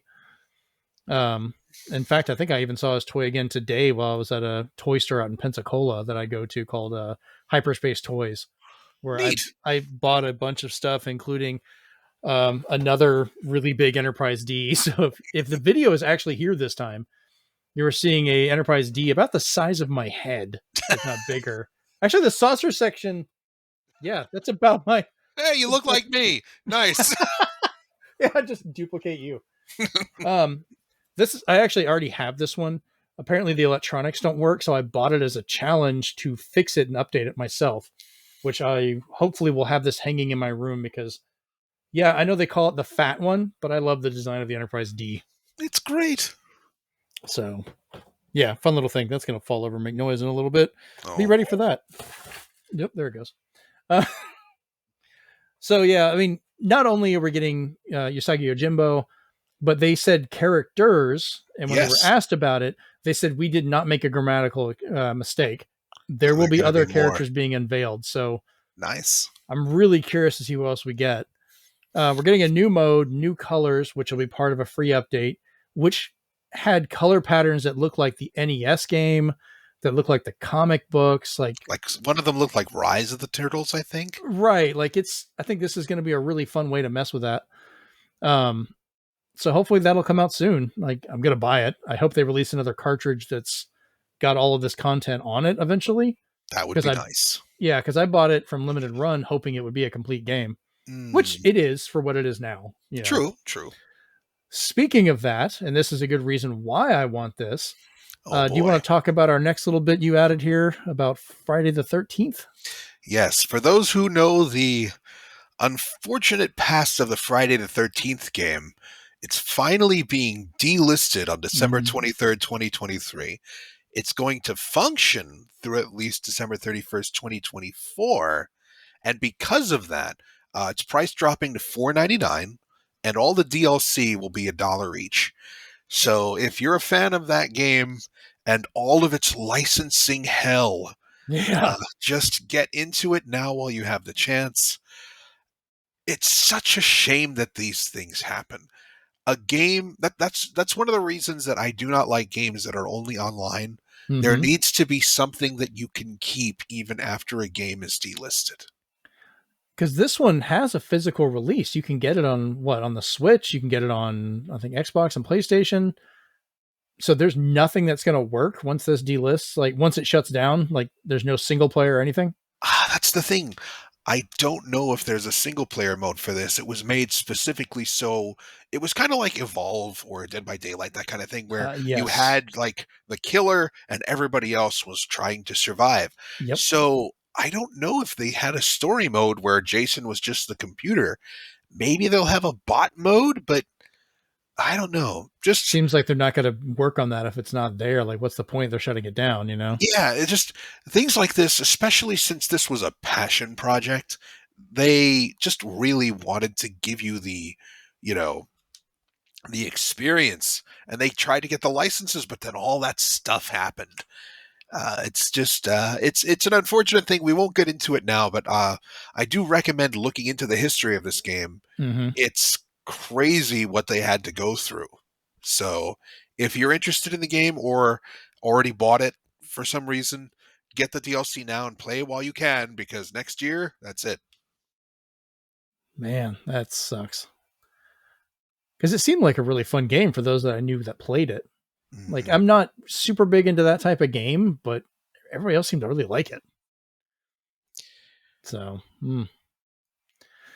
all right. Well, last thing I wanted to go into here for story wise. Well, real quick, we talked about the Xbox showcase, and then they also had a Starfield Direct that happened right afterwards today. And holy crap, they did not play around. Like, they This was one announced of the a better lot. Xbox showcases that I've seen. Yeah. I'm gonna run down the list there, and there is a list. Like, they went through a lot. Feel free to stop me on any that you want to talk a little bit more about, Of course. or there's a few I'm going to talk about. Starting off with, we finally got to see the Fable reboot, Mhm. and holy crap, it looks Fable. It looks really funny. But it also has Richard Ayoda, best known from like the IT Crowd Mhm. and much dry British humor. Apparently, he's a giant. I don't know if he's actually going to be in the game. I'm hoping it's not just a marketing thing. I That's an would, interesting thing. Like it, they played it in that kind of coy way where he's talking to the camera, and you're wondering, is this just a thing? Like, on the other hand, if they went through all the trouble of, you know, CGing him into it, I right. get this feeling that he's going to be in there. But that would also take you out of it. It's like, hey, the IT crowd guy's the enemy. Like, all right. So part of me thinks this is a marketing gimmick, but if he's in there, I'm probably going to buy it. I kind of I hope so, and I want to get it either way because Playground Games, I absolutely love the worlds they make with like the Forza Horizon series and so forth, and they're really good at making those open worlds. So it's going to be interesting to see their take on a Fable, on something that's not a racing game. It'll be interesting. It looks like it has all the jokes and stuff I used to love. I absolutely loved all the little quirkiness of like, people calling you names and she looks back all pissed off, like, what'd you just call me? Like, because I remember, they'd be like, oh, it's Chicken Chaser. And I'm like, why are you calling me this from like Fable 1 or something? I'm like, Yes. Everything you did caused stuff to happen. right. I even just recently picked up another copy of the very original release of Fable, Oh. along with a bonus original. You have to play this bonus disc on an actual Xbox, but it's got stories from old Peter Molyneux. Ah, yes. So I'm The going to try never and, fibbing Peter Molyneux. oh, yes, I'm going to try and digitize these to put up on the YouTube channel because I'm getting back Oh, into recording fun. stuff again. So I try and get these bonus discs and other things to digitize for preservation for people to see. Speaking of like Final Fantasy VII, I have the entire VHS tape Square put out back before 7 came out, Oh. where they had, Uematsu and all of them talking about how the art was and the music and, how they were making the game, which is really cool to go back and see. Mhm. So just a plug, you can go to youtube.com/Zenspath.com and look that up. There you go. I'm I got to also learn doing a better thumbs up. marketing. You don't see it, but Yeah. Thumbs up. Yeah. Do it. Um, this next one, I don't know much about it, but I'm not gonna lie, they kind of got my interest. Like, I love how it looks and the idea behind it. South of Midnight is what it's called. it has a very folk tale magic kind of feel to it. It feels like Um, a Louisiana ghost tale. yes, some That's people how are it feels to me. theorizing that it's going to be point and click, and I can kind Oh, of see that. I kind of But thought it would be like again, direct control, but I could see point and click. well, that's the thing. At this point, all we've seen is the teaser. The teaser looked really Yeah. good. The art style it stood out. It had that kind of wooden doll claymation kind of feel to it. The And visual effects also had kind of like a rougher, still being drawn look. Like when she started doing the magic, mhm. it looked like it was being sketched, not like just energy, but just like sketching. Yeah, I feel that movies like Spider-Verse and Puss in Boots have very pointedly Hmm. shaped the art direction of many games to come, and I don't think that's a bad thing. So, I don't either. I like the fact that we're not sticking to the same thing every time, and like they're more free to kind of experiment with stuff. hmm And it has a it almost feels claymation or stop motion. stop motion, yes, Yeah, in the vein of say, Paranorman, like a Leica Coraline, type thing. Kubo and the Yes, strings or whatever. yes, That like a was a good Leica one. production, and it Yeah. looks good. We just don't know how it plays just yet, so we'll see. Yep. Next up, we saw from Ubisoft, surprisingly, Star Wars Outlaws. This looked intriguing, but it also looked very cinematic. I'm curious. We are going to see in a couple of days actual gameplay. So I'm going to reserve judgment for that, but I'm glad they at least said, hey, there's a deeper gameplay demonstration that's happening at the Ubisoft events in a few days. I'm just glad there's a Star Wars game that's not starring a Jedi for once.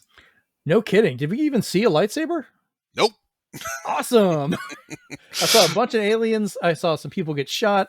I saw a little animal robbing somebody in a bar fight. So I'm like, you know what? That's great. Yeah, it has charm. So we'll Yeah. see how it goes. Let's see how the scoundrels work. Um, Next, they had 33 Immortals, which this is a 33 person co op game. The one thing that keeps sticking to my mind, it looks good. It looks like it has a very Hades look to it, which is, perfectly logical. But it makes me wonder how you're going to be able to play. Are you just going to go in there and 32 other people who happen to be playing at the same time are going to join you? Will there be bots? Are you going to have to set this up? It Is it looks drop in, drop great. out? Well, Yeah. it's Thunder Lotus Games is who's making it, and some of their previous stuff art wise would be like Spiritfarer that they made. Which is that's why. All right, that explains why the animation was so phenomenal. But Right. yeah, I have to wonder in terms of gameplay how it's going to work. But in terms of atmosphere, it's very beautiful. That's good. That's a I don't even have 32 friends to play this. Oh boy. One immortal and his 32 placeholders. I feel Right. terrible right now. God, I have good friends, but if I pull all of you together and manage to get all of you to play this, I'm still not filling a room. I try and be picky with my friends, okay? There you go. Well, you can play This Payday 3. Yes, I will actually. I love the Payday games. This one caught me by surprise. I did not see this one coming. Um, and it looks, if I was watching the trailer correctly, which mind you, I told you earlier, I watched this on a cell phone. I haven't got to watch it on the big screen, but I think you get to play as the cops also to go against them and kind of fight back and forth. And I was like, that could be fun, Yeah, that would you make know? for a good multiplayer option, definitely. Yeah, you could, set up security while the other person set up the heist and see if it, how it goes or whatever, or just once it goes wrong, you can have the standoff and them come in or something. Either way, it's Payday 3, so I'm going to give it a shot. Yeah, it has a lot of potential, and the Payday series has a lot of fans. So, Yeah. Um, it was always felt kind of like Left 4 Dead without the zombies. Persona 3 Reload was announced. My son is a huge Persona person, and he was kind of mixed on this one. I guess because they recast some of the voices, and I guess it's now just the third definitive version of the same game. So everyone's going to yeah, argue about how to play it, but whatever. It's another Persona. Have fun, guys. yeah, I'm actually a big Persona fan myself, and the thing that's everybody's talking about right now, aside from the voice casting, is that there's not going to be any addition to it, because there was an option to play as a female protagonist later, and an epilogue game called The Answer, and we're not getting either of those. Persona 3 Reload is strictly the original game made into Really? Persona 5 style, and a lot of people are very upset about that. But I keep Yeah, telling that's them this is Atlas. They're going to drip feed you every installment and make you oh, pay for the original and the new one again. That's just how Atlas works. And you my know kid will what? I'm probably a buy them. sucker. I'm going to buy it. You and Jeremy should talk. because he has bought some, like, I always told him, like, you get your own job, you're doing your own collecting, get the stuff you love, and he has bought some really good stuff that he really does like, Nice. specifically like Final Fantasy and Persona and those things. Mm. Um, yeah. Like, To each their own. oh yeah, he loves it, and I'm fine with that. There you Um, this next one we had heard about before, but we didn't really see much about it. But I want this now. go. Mm. We finally got to see gameplay of Avowed, and when they were first showing it going through before they gave the name, I thought they'd actually handed over the reins to a different company all of a sudden to make a new Elder Scrolls, because it looks very much like an Elder Scrolls style game. And I don't mean that in like generic terms, um, like an insult. It's kind of just got that feeling because of the way, I think it was the animation that does a lot of it. Holding your shield in your left hand and like casting spells or waving your weapon or whatever felt very much from that first person perspective. Um, but way more colorful and more animated for a lot of stuff. No It matter what, this can also, be a pretty game. yeah, it also gave that feel of you being alone in the world and trying to find your place, much in the way that Skyrim started. So yeah, I also thought that this was an Elder Scrolls thing, not so much from, well, a little bit from the gameplay, but just the way they were framing your character as an outcast in a strange land. Yeah, they had that one other creature person talking about like, oh, you've got this power. How are you going to handle it? What are you going to do? So it Yeah, feels very much like that whole tale of like, oh, you're the Dragonborn. What are you yeah, going to do exactly. with that? So there's a lot of similarities. So we'll see how it goes. And like I said, I don't feel it's a bad thing, because it's No, not it's at a all. trope for a reason for a lot of these. When you make this kind of game, they're going to have that feeling, but how the world works and the mechanics work around it is really going to determine how this goes. Speaking of the world around you, we saw way more of the 2024 update for Flight Sim. And do these people ever sleep? Because they're adding, the list is too long to add here for just how much stuff they're adding. And I'm not even being sarcastic when I'm talking about probably going to buy one of the 512 gig expansion cards for my Series X for, carrying some games around at friends' houses. But most of that is probably going to be just my copy of Flight Sim with how much stuff they keep adding to it. That's one of the reasons I have not played that game. It just takes so much room just to play it. It does. And you get to choose, like, you can play it and they'd be like, hey, if you've got the room, here's all this other stuff you can get from it. And there's a whole store on there with free stuff, or you can pay for particular models, or you really get involved with it. Like, I 100% understand why people will put the money into this and get the controls and everything for flight sticks and treat it like an actual flight simulator, like it really is. So, Pretty nuts. oh man. And like I told you, how the game looks on that video is actually how the game is. It's not being tricky or sarcastic. That's how it looks on my Series X. Well, that's the other reason I didn't buy it. It would probably melt my PC. um, eventually maybe I'll just I can let you use my login quietly for a little bit and you can try it, because I have it digitally. So One of these days, perhaps. one of the, yeah, I'm going to get a text or something like, you melted my PC, you bastard. I'll just mail you a pile of slag and like, you better fix this. It'll come back with a camera attached. Uh, oh, it's always gonna be fun picking on you about that. So afterwards, they finally showed a little bit more gameplay. It was really dark. I couldn't quite tell. I know this game already looks amazing, but the video was so dark. I was in in the sunlight in a car. I couldn't see the screen very well. But they showed Hellblade 2, which I believe is coming next year, for 2024. But it's one of their earlier uh, Unreal Engine 5 titles that's really, they've done a really great job with facial animation. Oh, If you ever play the first one, I highly recommend you play with headphones, because you're always hearing her other personalities, other voices around your head while you're playing. It's meant to be like it's in your head, because she has mental issues for everything as you're playing as well. Yeah, I've heard a lot of people really suggest playing that game again. I Yeah. haven't played it the first time, but everybody says that it is very much an experience. And it's not super long. Like, don't expect a Tears of the Kingdom out of it, but you get a good story. And even for then, it looked fantastic. Now it's just looking even better now that technology's moved on. Hmm.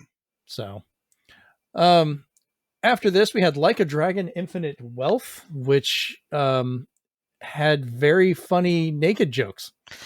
Yeah, well, Ichiban is kind of a doofus, so Yeah, but it that looks like is he's like all of a sudden somehow woke up in America and naked. and naked. I'm like, okay, this is interesting. Like, oh And that's man, all they showed. No gameplay, no story, nothing. Just naked Japanese man on an American beach. I hate to say that now I'm kind of interested to play it because I'm like, where is this going to go? Because I played some of this when he's in Japan on the earlier games, but now it seems like he's just stuck in the US. Like, what's going on? How did this happen? And what happens when you just start doing the stuff you normally do in America without your connections? Just gonna have to make new connections, I guess. That's true. Very true. Or just punch people. There you go. Yeah. All right. Um, Fallout Atlantic City was shown as a new expansion coming from Fallout 76, which they did a pretty good job turning that game around. I haven't played it much, but good on them for turning that mess around. I admit I've never played a Fallout game, but I have friends who absolutely, laud New Vegas and say that's one of the best ones. But I haven't really heard many people talk about 76. So as long as it's good, as long as they fixed it, then hey, more power to them. We've seen that happen with a lot of games. We've seen that happen with Cyberpunk 2077, No Yeah. Man's Sky.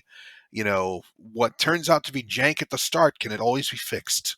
So, Yeah, for every Fallout 76, No Man's Sky and so forth, you've got like Anvil where they just dropped it, they just let it crash and burn and mm, just left it there. So we'll see. yeah, we'll see what happens. Path of the Goddess they showed next. This was from Capcom. I don't know what's going on, but it's gorgeous. Yeah, there really wasn't much to this one. It had even less information than South of Midnight. And it looks beautiful, but we have no idea what kind of game it is. It looked So like a we're gonna very see. trippy hack and slash, but I Could couldn't be. couldn't Could really be. tell. Yeah. I felt that all the splendor Mm-hmm. actually took away from, watching the gameplay. But, True. Uh, Next up, and I was super excited until I wasn't. uh-oh. Forza Motorsport. We finally got a release date. Which is coming out in October. We finally got like really good gameplay and looking at it and some of the modes. I was like super excited. I have every Forza from the original Forza, every version of for Motorsport, every version of Horizon. Wow. Played them, love them. I'm a huge Forza fan. I actually messaged Turn 10 Studios and Microsoft going, hey, if what I'm seeing is true, I'm out. I'm not buying this. I will Ooh. break the streak since the original Xbox because the box art came out and it says internet required. And I Mm. am very worried that they're doing the same mistake Gran Turismo 7 did, where every mode, including single player, has to be online. And I will not put up with that. That would stink. Gran Turismo 7, if your internet connection is not working or glitches at all, you don't even get single player. Like you barely get a demo version. You have no access to any of your DLC that you bought. So if you pay real money for cars, you can't even use them in this generalized demo mode to race. It's constantly telling you need to connect online. It's not a good experience. And when their servers went down, everybody couldn't play. Sure, the game looks great, but it's not worth it to me if you're going to cut that out. If it has to be that big of a deal, I'm fine if you just make single player and multiplayer separate. Give me a different save, fine. I'll deal with that. I'll work with that. But if I'm even Forza Horizon 5, which is always connected until it's not, and when it disconnects, it doesn't stop me. It doesn't do anything. It just automatically changes the random racers that are running around that were actual people into the avatar racers. And later, when I get a chance, if I can reconnect or find what's going on, it jumps back in and I'm good to go. It's so easy, but it makes no sense if this is going to require it.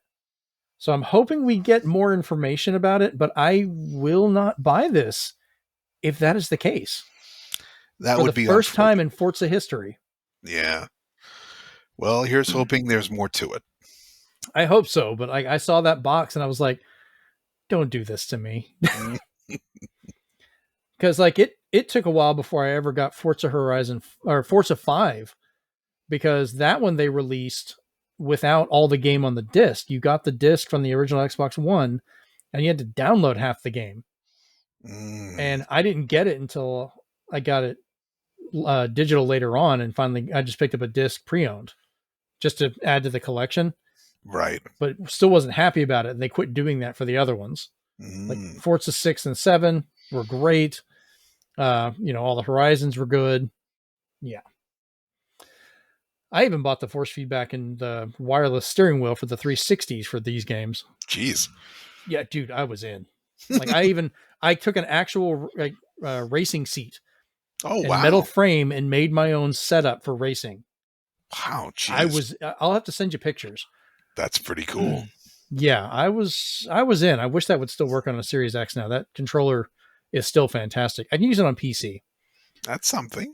Yeah. Hopefully by the next episode we'll have an update because I really don't want to skip this. The game looks absolutely phenomenal. I Mm. really want to play it, Show but him a picture of your racing seat. I'm sure someone's gonna probably like, well, I got a better one and I'm gonna buy it. Cool. I have my own morals. And that's my judgment call. If somebody doesn't mind, that's cool. That's you. That's fine. This is my rule that I very rarely break. I have broken it, but rarely. So Hey, we'll see. fair. Elder Scrolls Online, Necrom. Once again, I don't get why this one has to be online. I'm kidding. I get like this is. Another expansion, Elder Scrolls Online. I'm honestly surprised this is still going. It's pretty popular from what I've seen. It's no Final Fantasy 14. My kids never talk about this one, but hey, cool. They're making more content for it. Can't argue. Kind of threw me for a loop. I thought it was going to be a Call of Cthulhu game because that's really Oh, what the whole thing really smacks of to me. Evil book, unspeakable thing from beyond, yeah. tentacles and eyes. I thought it was going to be Call of Cthulhu, and then I heard the little I'm like, oh wait, no, this is Skyrim or something. Yeah. Morrowind had areas that were very much like weird dimensions of insanity and stuff like that you could go into. Oh, okay. Or that was more Oblivion. I'm sorry. Morrowind had some tie-ins with it, but they're mixing all of it together now and doing the whole continent. So who Hmm. knows?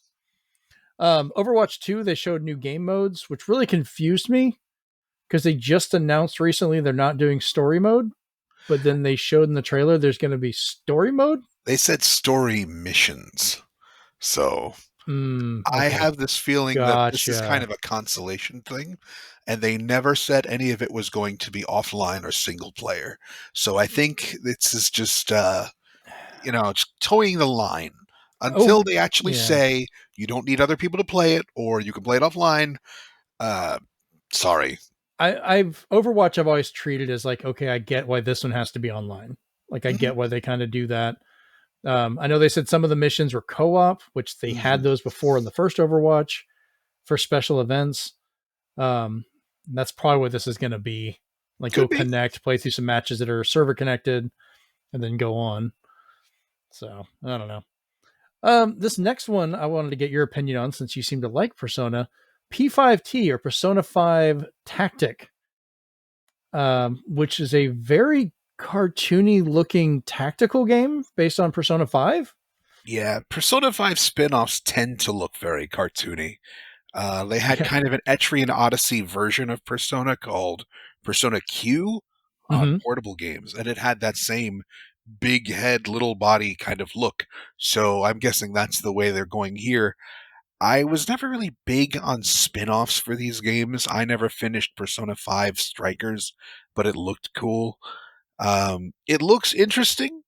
I'm actually more interested in the Persona 3 game and the other Atlas game that we're going to be talking about later, but Mhm. this one is a minor diversion. I don't know if I'm going to buy it immediately. Um, I'm curious if Jeremy's going to get it. I'm going to ask him later. It kind of feels like something he would get just to get it. But Hmm. on the flip side, he actually waited a little while before he got Strikers. So It I don't really know. depends on what you think of the story. They're probably going to have to say a little bit more about what the story is about Hmm.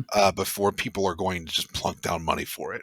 Because at least with Persona 3 Reloaded, you know the story, you want the game to be, updated, and now you've got it. So that's an easy buy. If you like Persona 3 and you didn't like what they piecemealed off to you, with the other version, then get this one. Easy buy. There you go. Um, after this, they showed a climbing game that looked kind of relaxing called Jusant with an absolutely adorable little creature that makes plants grow. Yeah, I have no again, this idea. is this looks to be very atmospheric. This feels like a game that is not battle centric. Of Yeah, it course, seems there was not. exploratory. Yeah, which isn't bad. I like those. A lot of games are taking their cues from Breath of the Wild. This one feels a lot like the climbing and stamina meter from Breath of the Wild specifically, and I don't mind that if I it makes for a good game on its own. That's Yeah, cool. I like games sometimes that are just chill out games. Like not everything has to be fight for survival or war or battle. Hey, I'm going to climb with a cute animal. Okay, that's Done. cool. Do it. That's there's a market for that. Not everything has to be a certain way. There you go. Um this next one caught me by I think surprise. it caught everybody by surprise. But oh my god, I'm installing Sea of Thieves again. Let's just say that right now. Rachel, if you listen to this, I'm back. We're getting the crew back together. Rachel, I need to get her response to this. She just got her desk set up, so hopefully she'll be back on one of the new shows again. Nice. But Sea of Thieves is going to Monkey Island. And I don't mean like they're getting extra characters. They're literally going to Monkey Island Yeah, it's an entirely new adventure storyline. for That, free. yeah, for free. And from what we see, it basically just plays like the Sea of Thieves characters are adventuring through Monkey Island. They got Dominic Armato back as Guybrush Threepwood, Yeah, so that was he's great. totally in here, and LeChuck. Yeah, So I was so happy to see that because I heard Guybrush talk, and the way they're kind of hinting at it, I guess like there's a curse on the island that's making Guybrush like stuck in his memories for this. So I was like, mhm. it looks like you're doing stuff, but like you get to go to the Scum Bar, which Yes. already is fantastic. Like they had the talking heads, they had the party of people, insulting people at the table. Yeah, the 3 pirate masters. It's pretty cool. If you like Secret of Monkey Island, you get to see it in the Sea of Thieves style, Which and I that love how that that alone game is worth the looks. price of admission for many people. Yeah, buy this game, get it. I will hoard this out to everybody now. Because it's just I we joked that would be a funny crossover. I did not think they'd actually do it. It feels like something Rare was just sitting on and would have loved to do, so there you go. Well, Rare wanted to do it, but remember, Lucas Games, Disney has got like a chokehold on them for some of the Monkey Island stuff, and they're just now kind of Mhm. loosening up to let them make the new one. I think it's because, yeah, once Return to Monkey Island did all right, Mm-hmm. with Ron Gilbert at the helm again, they probably figure, all right, it's in the public eye again. Let's do some stuff. Because I'm still waiting to play that one. I ordered the physical copy, so I'm waiting for that to come in, which is fine. I want to play it, and I'm waiting for that. But oh, I'm so happy to see this. It does look good. Yes. Speaking of games that deal with the water, Still Wakes the Deep was the next one they showed, which looks like a survival horror game on an oil rig is the best way I could think of it.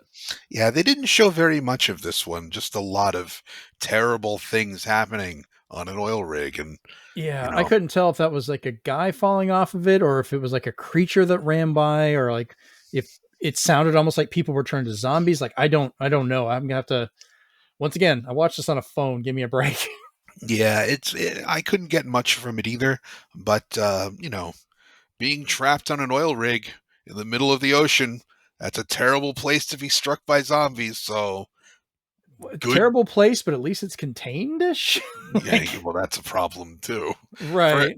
for everybody else, that's great. For you, that kind of sucks. Yeah. At that point I'd be like, I'm just gonna swim. I'll take those chances.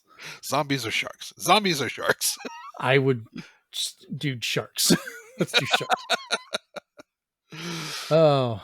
Um all right, so we had Dungeons of Hinterberg They after didn't show this. much of this, but it looked amazing. I loved the colorful art style and the action. I was like, you know what? This looks like something I'm going to have fun just hack and slash. It had almost like an older GameCube era Zelda feel for combat and exploration. And it, like you say, it had a very colorful, I would probably say modern indie look in terms of vivid color and sketch kind of, you My know, daughter was watching it with me and she had kind of an interesting take on it. Because the way she interprets things is always interesting sometimes or fun. Are you familiar with a book series called Hilda? yes. She looked at it, she saw the game, and she said it reminded her of Hilda, which I kind of got with the color choices, Mhm. almost like a bigger version of Hilda exploring around the world. I can see that, I sure. could see it. I was like, yeah, I get why she sees that. So hmm, So, yeah, but it's the little we got was very intriguing. it's piqued my interest. Hmm. Um, After that, they had Cyberpunk 2077, Phantom Liberty, which is more DLC. It's the DLC that's coming out that's current generation consoles only, which I think was a good choice. Yes. So that game probably should have never come out on Xbox One or PS4. Hmm. Period. It ran a lot better on Series X and PS5. PC almost didn't have any issues. Hmm. And now that they've updated it, it just never should have come out on that. Yeah. But we'll see how this goes. Um, Skitties, Skitties, City Skylines 2. Because SimCity is pretty much dead. EA is just never going to Yeah. bring it back. But man, this looks like you could get down to like the nitty gritty of like they going all the way down from like arranging the entire city and the whole area down to like, hey, we're going to focus on this one logging truck and change what it's doing. And I'm like, that's almost too much detail. Like, Yeah, there was definitely a lot to it. I've heard of micromanaging, but my God, it looks good for what it is. It's not my kind of thing, but it looks phenomenal for what it is. yeah, I might get this. I'll have to see. I like SimCity and I played City Skylines. I have it on a few things, but Hmm. sometimes it's just too much management. Like I just want to have fun with it, and they Yeah, don't not always allow that much to experiment without fighting through it. You know, like SimCity, I was the kid that always put the cheat codes in just to mess with the city, and eventually got bored and threw Godzilla at it. Because or why not? Bowser. Right, or Bowser, Super Nintendo. You were correct. Um, your thoughts on this one should be interesting, especially since your fondness for Persona. Metaphor Fantasio. Yes, If I'm saying that Metaphor wrong, Re please fix it. Fantasio. There you go. It looks to be apparently this was the project that Atlas had been working on for a while that was just called Re Fantasy. A lot of people apparently had thought it was either dead in the water or just not being worked on, and now it's being revealed. It's basically a fantasy game made by the Persona guys. Hmm. Somebody brought up that this is what they expected when they bought SMT/FE, Tokyo Oh, Mirage Sessions, yep. and it really wasn't. People were No, it hoping, was hey, very different. yeah, it's like Shin Megami Tensei and Fire Emblem. That sounds awesome. Medieval ghosts and cool stuff. And they get a Tokyo pop thing that, it, it I, was a weird mix. It's like one of those like you blended some stuff, but they layered the oil and water awkwardly, or something just didn't work right. the thing is though, it, Well, okay, this is a discussion for another time because I played it and I was not happy with it, but Metaphor feels like what it should have been. Okay. Essentially, you can summon demons in the medieval world, and there's this whole thing about it being kind of parallel with reality, our current reality. So there's a really deep story in there, and I really like the art style. So, yes, this is something I'm really interested in. And it looks like you feel kind of the same way about Clockwork Revolution, that it's paying homage to something else. Yes. The next game they showed was the Clockwork Revolution, as you stated. I thought they were going to announce a new Bioshock. Like everything about it felt like Bioshock Infinite with, the city and the sky style, everybody being overly fancy with robotics and all this other stuff. Like they're kind of messing with it. And it's not a Bioshock game. This is not from that group, but it looks like you get to mess with time in a really Mm. fun way. Um, I do like when they, instead of showing the date, they were like basically saying, "Hey, it's going to be ready when it's ready." Like, give Which us is time, fine. which I'd That rather them be honest about. But I'm intrigued by the idea of what they're doing. Like, I hope they don't Redfall us. I don't want to be Redfall. Oh, yes. Give me Well, something good. whenever you involve the passage of time with something, Hmm. you have to be very careful about how it affects the story. You know, since we played Tears of the Kingdom, all you could do with time was adjust some puzzles. You Hmm. know, you can't actually affect people. And Yeah. that's what makes Clockwork Revolution sound interesting. How can you affect the world personally? And we'll see I'm what happens. I'm wondering if it's going to be like we already know what the changes. Maybe like somehow you affect the past, but it's story driven, so you already know those changes, but you Hmm. get to see them. Like maybe you don't get to choose them, but it's just gameplay that happens. Could be. Could be. We Either won't know way, until I later. like the art style, and the trippy guy walking on the infinite red carpet That was was cool. that was neat. I was like, okay, that's some steampunk mechanics right there. Yes. Um, but the gun she picked up really felt like it was out of BioShock. That's why I was like, wow, okay. Yeah. So that's why I think a lot of people also said people played Bioshock Infinite, said this wasn't what I wanted, and made Clockwork Revolution instead. I'm okay with that. Like I enjoyed BioShock Infinite, but I didn't feel it was as good as the first BioShock. Mm, Because that one I think also had the shock value of being the first. Like you of its didn't know what to kind. expect. Yes, that's true. Yeah. Um, and then they talked about Star Game or whatever. I Yeah, don't know. that Is it direct for the Star thing. Star Star Citizen. Wars? No, Starfield. Yes, Starfield. Oh my It god, that game looks amazing. it does. It does. A lot of people said like, "Oh, hey, it's No Man's Sky too," and they really are cribbing a lot out of No Man's Sky for this one. It looks phenomenal. I like the shipbuilding mechanic. It looks interesting. It makes me think a little bit of Star Control too. Um, and yeah, there's a lot to it, like an impressive amount. I feel like this is what happens when Todd Howard is put on a leash. Like, look, you're gonna have to do what we say, but we're gonna give you a leash that's tied to a really big money bag.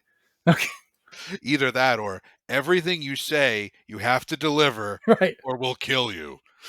Something around that nature. Remember this guy? We're not doing Peter Molyneux again. Exactly. Even in the thing, he sounded a little subdued. It almost felt like there was a cameraman with a gun just going, all right, you can do your Todd Howard thing, but the minute you say something that's not true, bang. Yeah, you didn't get to see it when they showed off the special edition Starfield controller and Starfield headset, both of which I really want, especially the translucent triggers. That looks great. And they actually Oh, have diagrams for ship controls on the controller. that sounds cool. I was like, I want those. And I love those controllers. They Oh also have boy. a collector's edition that has a metal case and a watch, an actual digital watch and other stuff. But they probably had a guy that had a Starfield edition gun that was pointing at them, going like, Yeah, but again, this is with Microsoft's backing. The last time they announced merch, people got shafted. So Hmm. this stuff better deliver. That's all I'm going to say. Yeah, I'm iffy about buying a video game digital watch. Like that's cool and all, but like even my Samsung, like it's a nice watch, but there's issues sometimes. Like this is it's just gonna be like the Call of Duty, night vision goggles or That's the thing. Like, I'm always iffy about merch that's directly tied to the original game via collector's edition, unless Mhm. it's a statue or, like the Joker mask you got with Persona 5 Royal. That's fine. It's simple. It's not Oh, connected with the game. Apparently, the Starfield watch is supposed to give you updates on stuff that happens in game, and I'm just like, do we so need it's that? trying is it trying to be the Pip Boy from Fallout 4 that you could get? Because I have that and I played Oh, with it. So I could have an actual Pip Boy tied to the game while I was playing and have it on there. And it was neat when it worked. hmm. When it worked. Now there you go. That's the thing, isn't it? But again, because they're doing all this under Microsoft's umbrella, maybe there's more to it, and maybe the merch will actually be worth the time.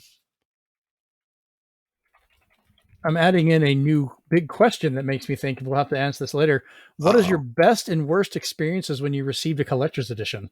Oh. Because I have tales on both directions. Oh, Jesus. I have one that was so bad I canceled and returned it right in their face Oh my God. because they straight up lied to me. Oof. And then I've had absolutely great ones that I've always loved. So that just made me think of it. I was like, that would be a fun question for the three of us. Oh, absolutely. Yeah. Absolutely. Um. So yeah, in all honesty, Starfield, I'm getting this game. Like it There looks you go. great. Um. And one of our fans, who's actually on our Discord, we won't mention names, quietly has updated us with some stuff he found out Hmm. in regards to for Forza. He may have found stuff saying the multiplayer has to be online, but it's an older training, so we may still have an offline single player. If that's the case, we're golden. Obviously, multiplayer is going to be online. That would be kind of stupid not to be. Mm, Like, that's online for that part. clearly. As long as I can play it offline, or more importantly, years down the line, still crank it up and play it, like I do for the original Forza still on the original Xbox. Like that That's means something important. to me.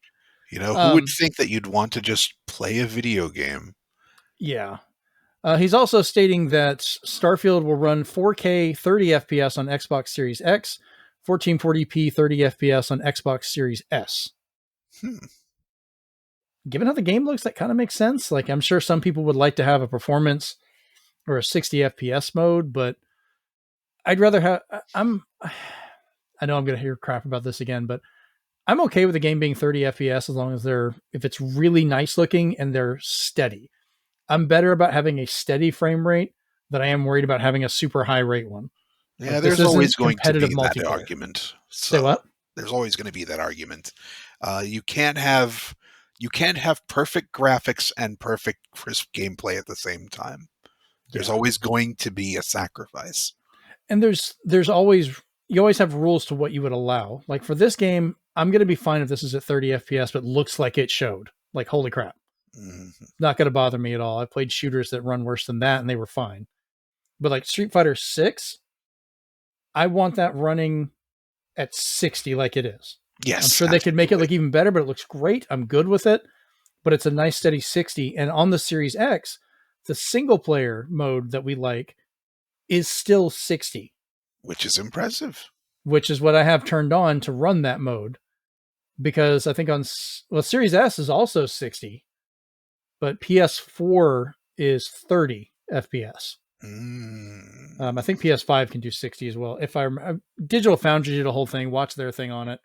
Okay. But that's kind of been the caveat is that single player mode is hit a weird 30 FPS for certain modes, while the rest of the game will hit 60, which Hmm. feels like it needs to be more consistent. Fighting games, you need that input time, so I get it.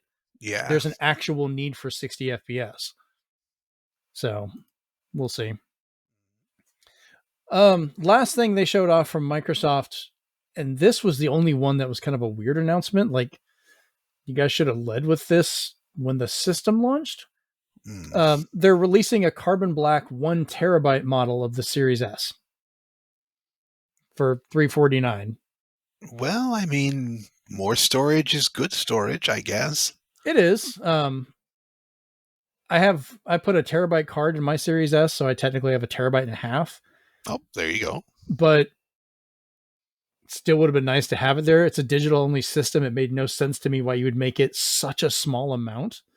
I'm guessing just for the sake of pricing at the time. That's the only thing I can think of. Maybe. I think this one's like $50 more expensive because it's $349. So, I mean, it looks nice. It's nice in black and everything, but maybe they just figured people would be buying the disc version more. Maybe. The Series S is really good as like a second system, or like I have it in my bedroom on a 1080p TV as a secondary system. I play Minecraft or Fortnite or whatever digital titles I have on there, and it works great. There you go. Yeah.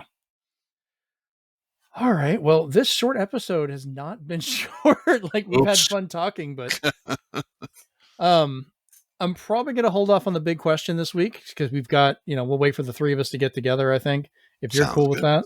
Yeah, of course. 2 hours for an overview has been fun. There was a lot. There was. And we actually did, I think we had a good fun discussion on Street Fighter, which I wanted to have. Yes, there's that too. Because, and we still have to face off with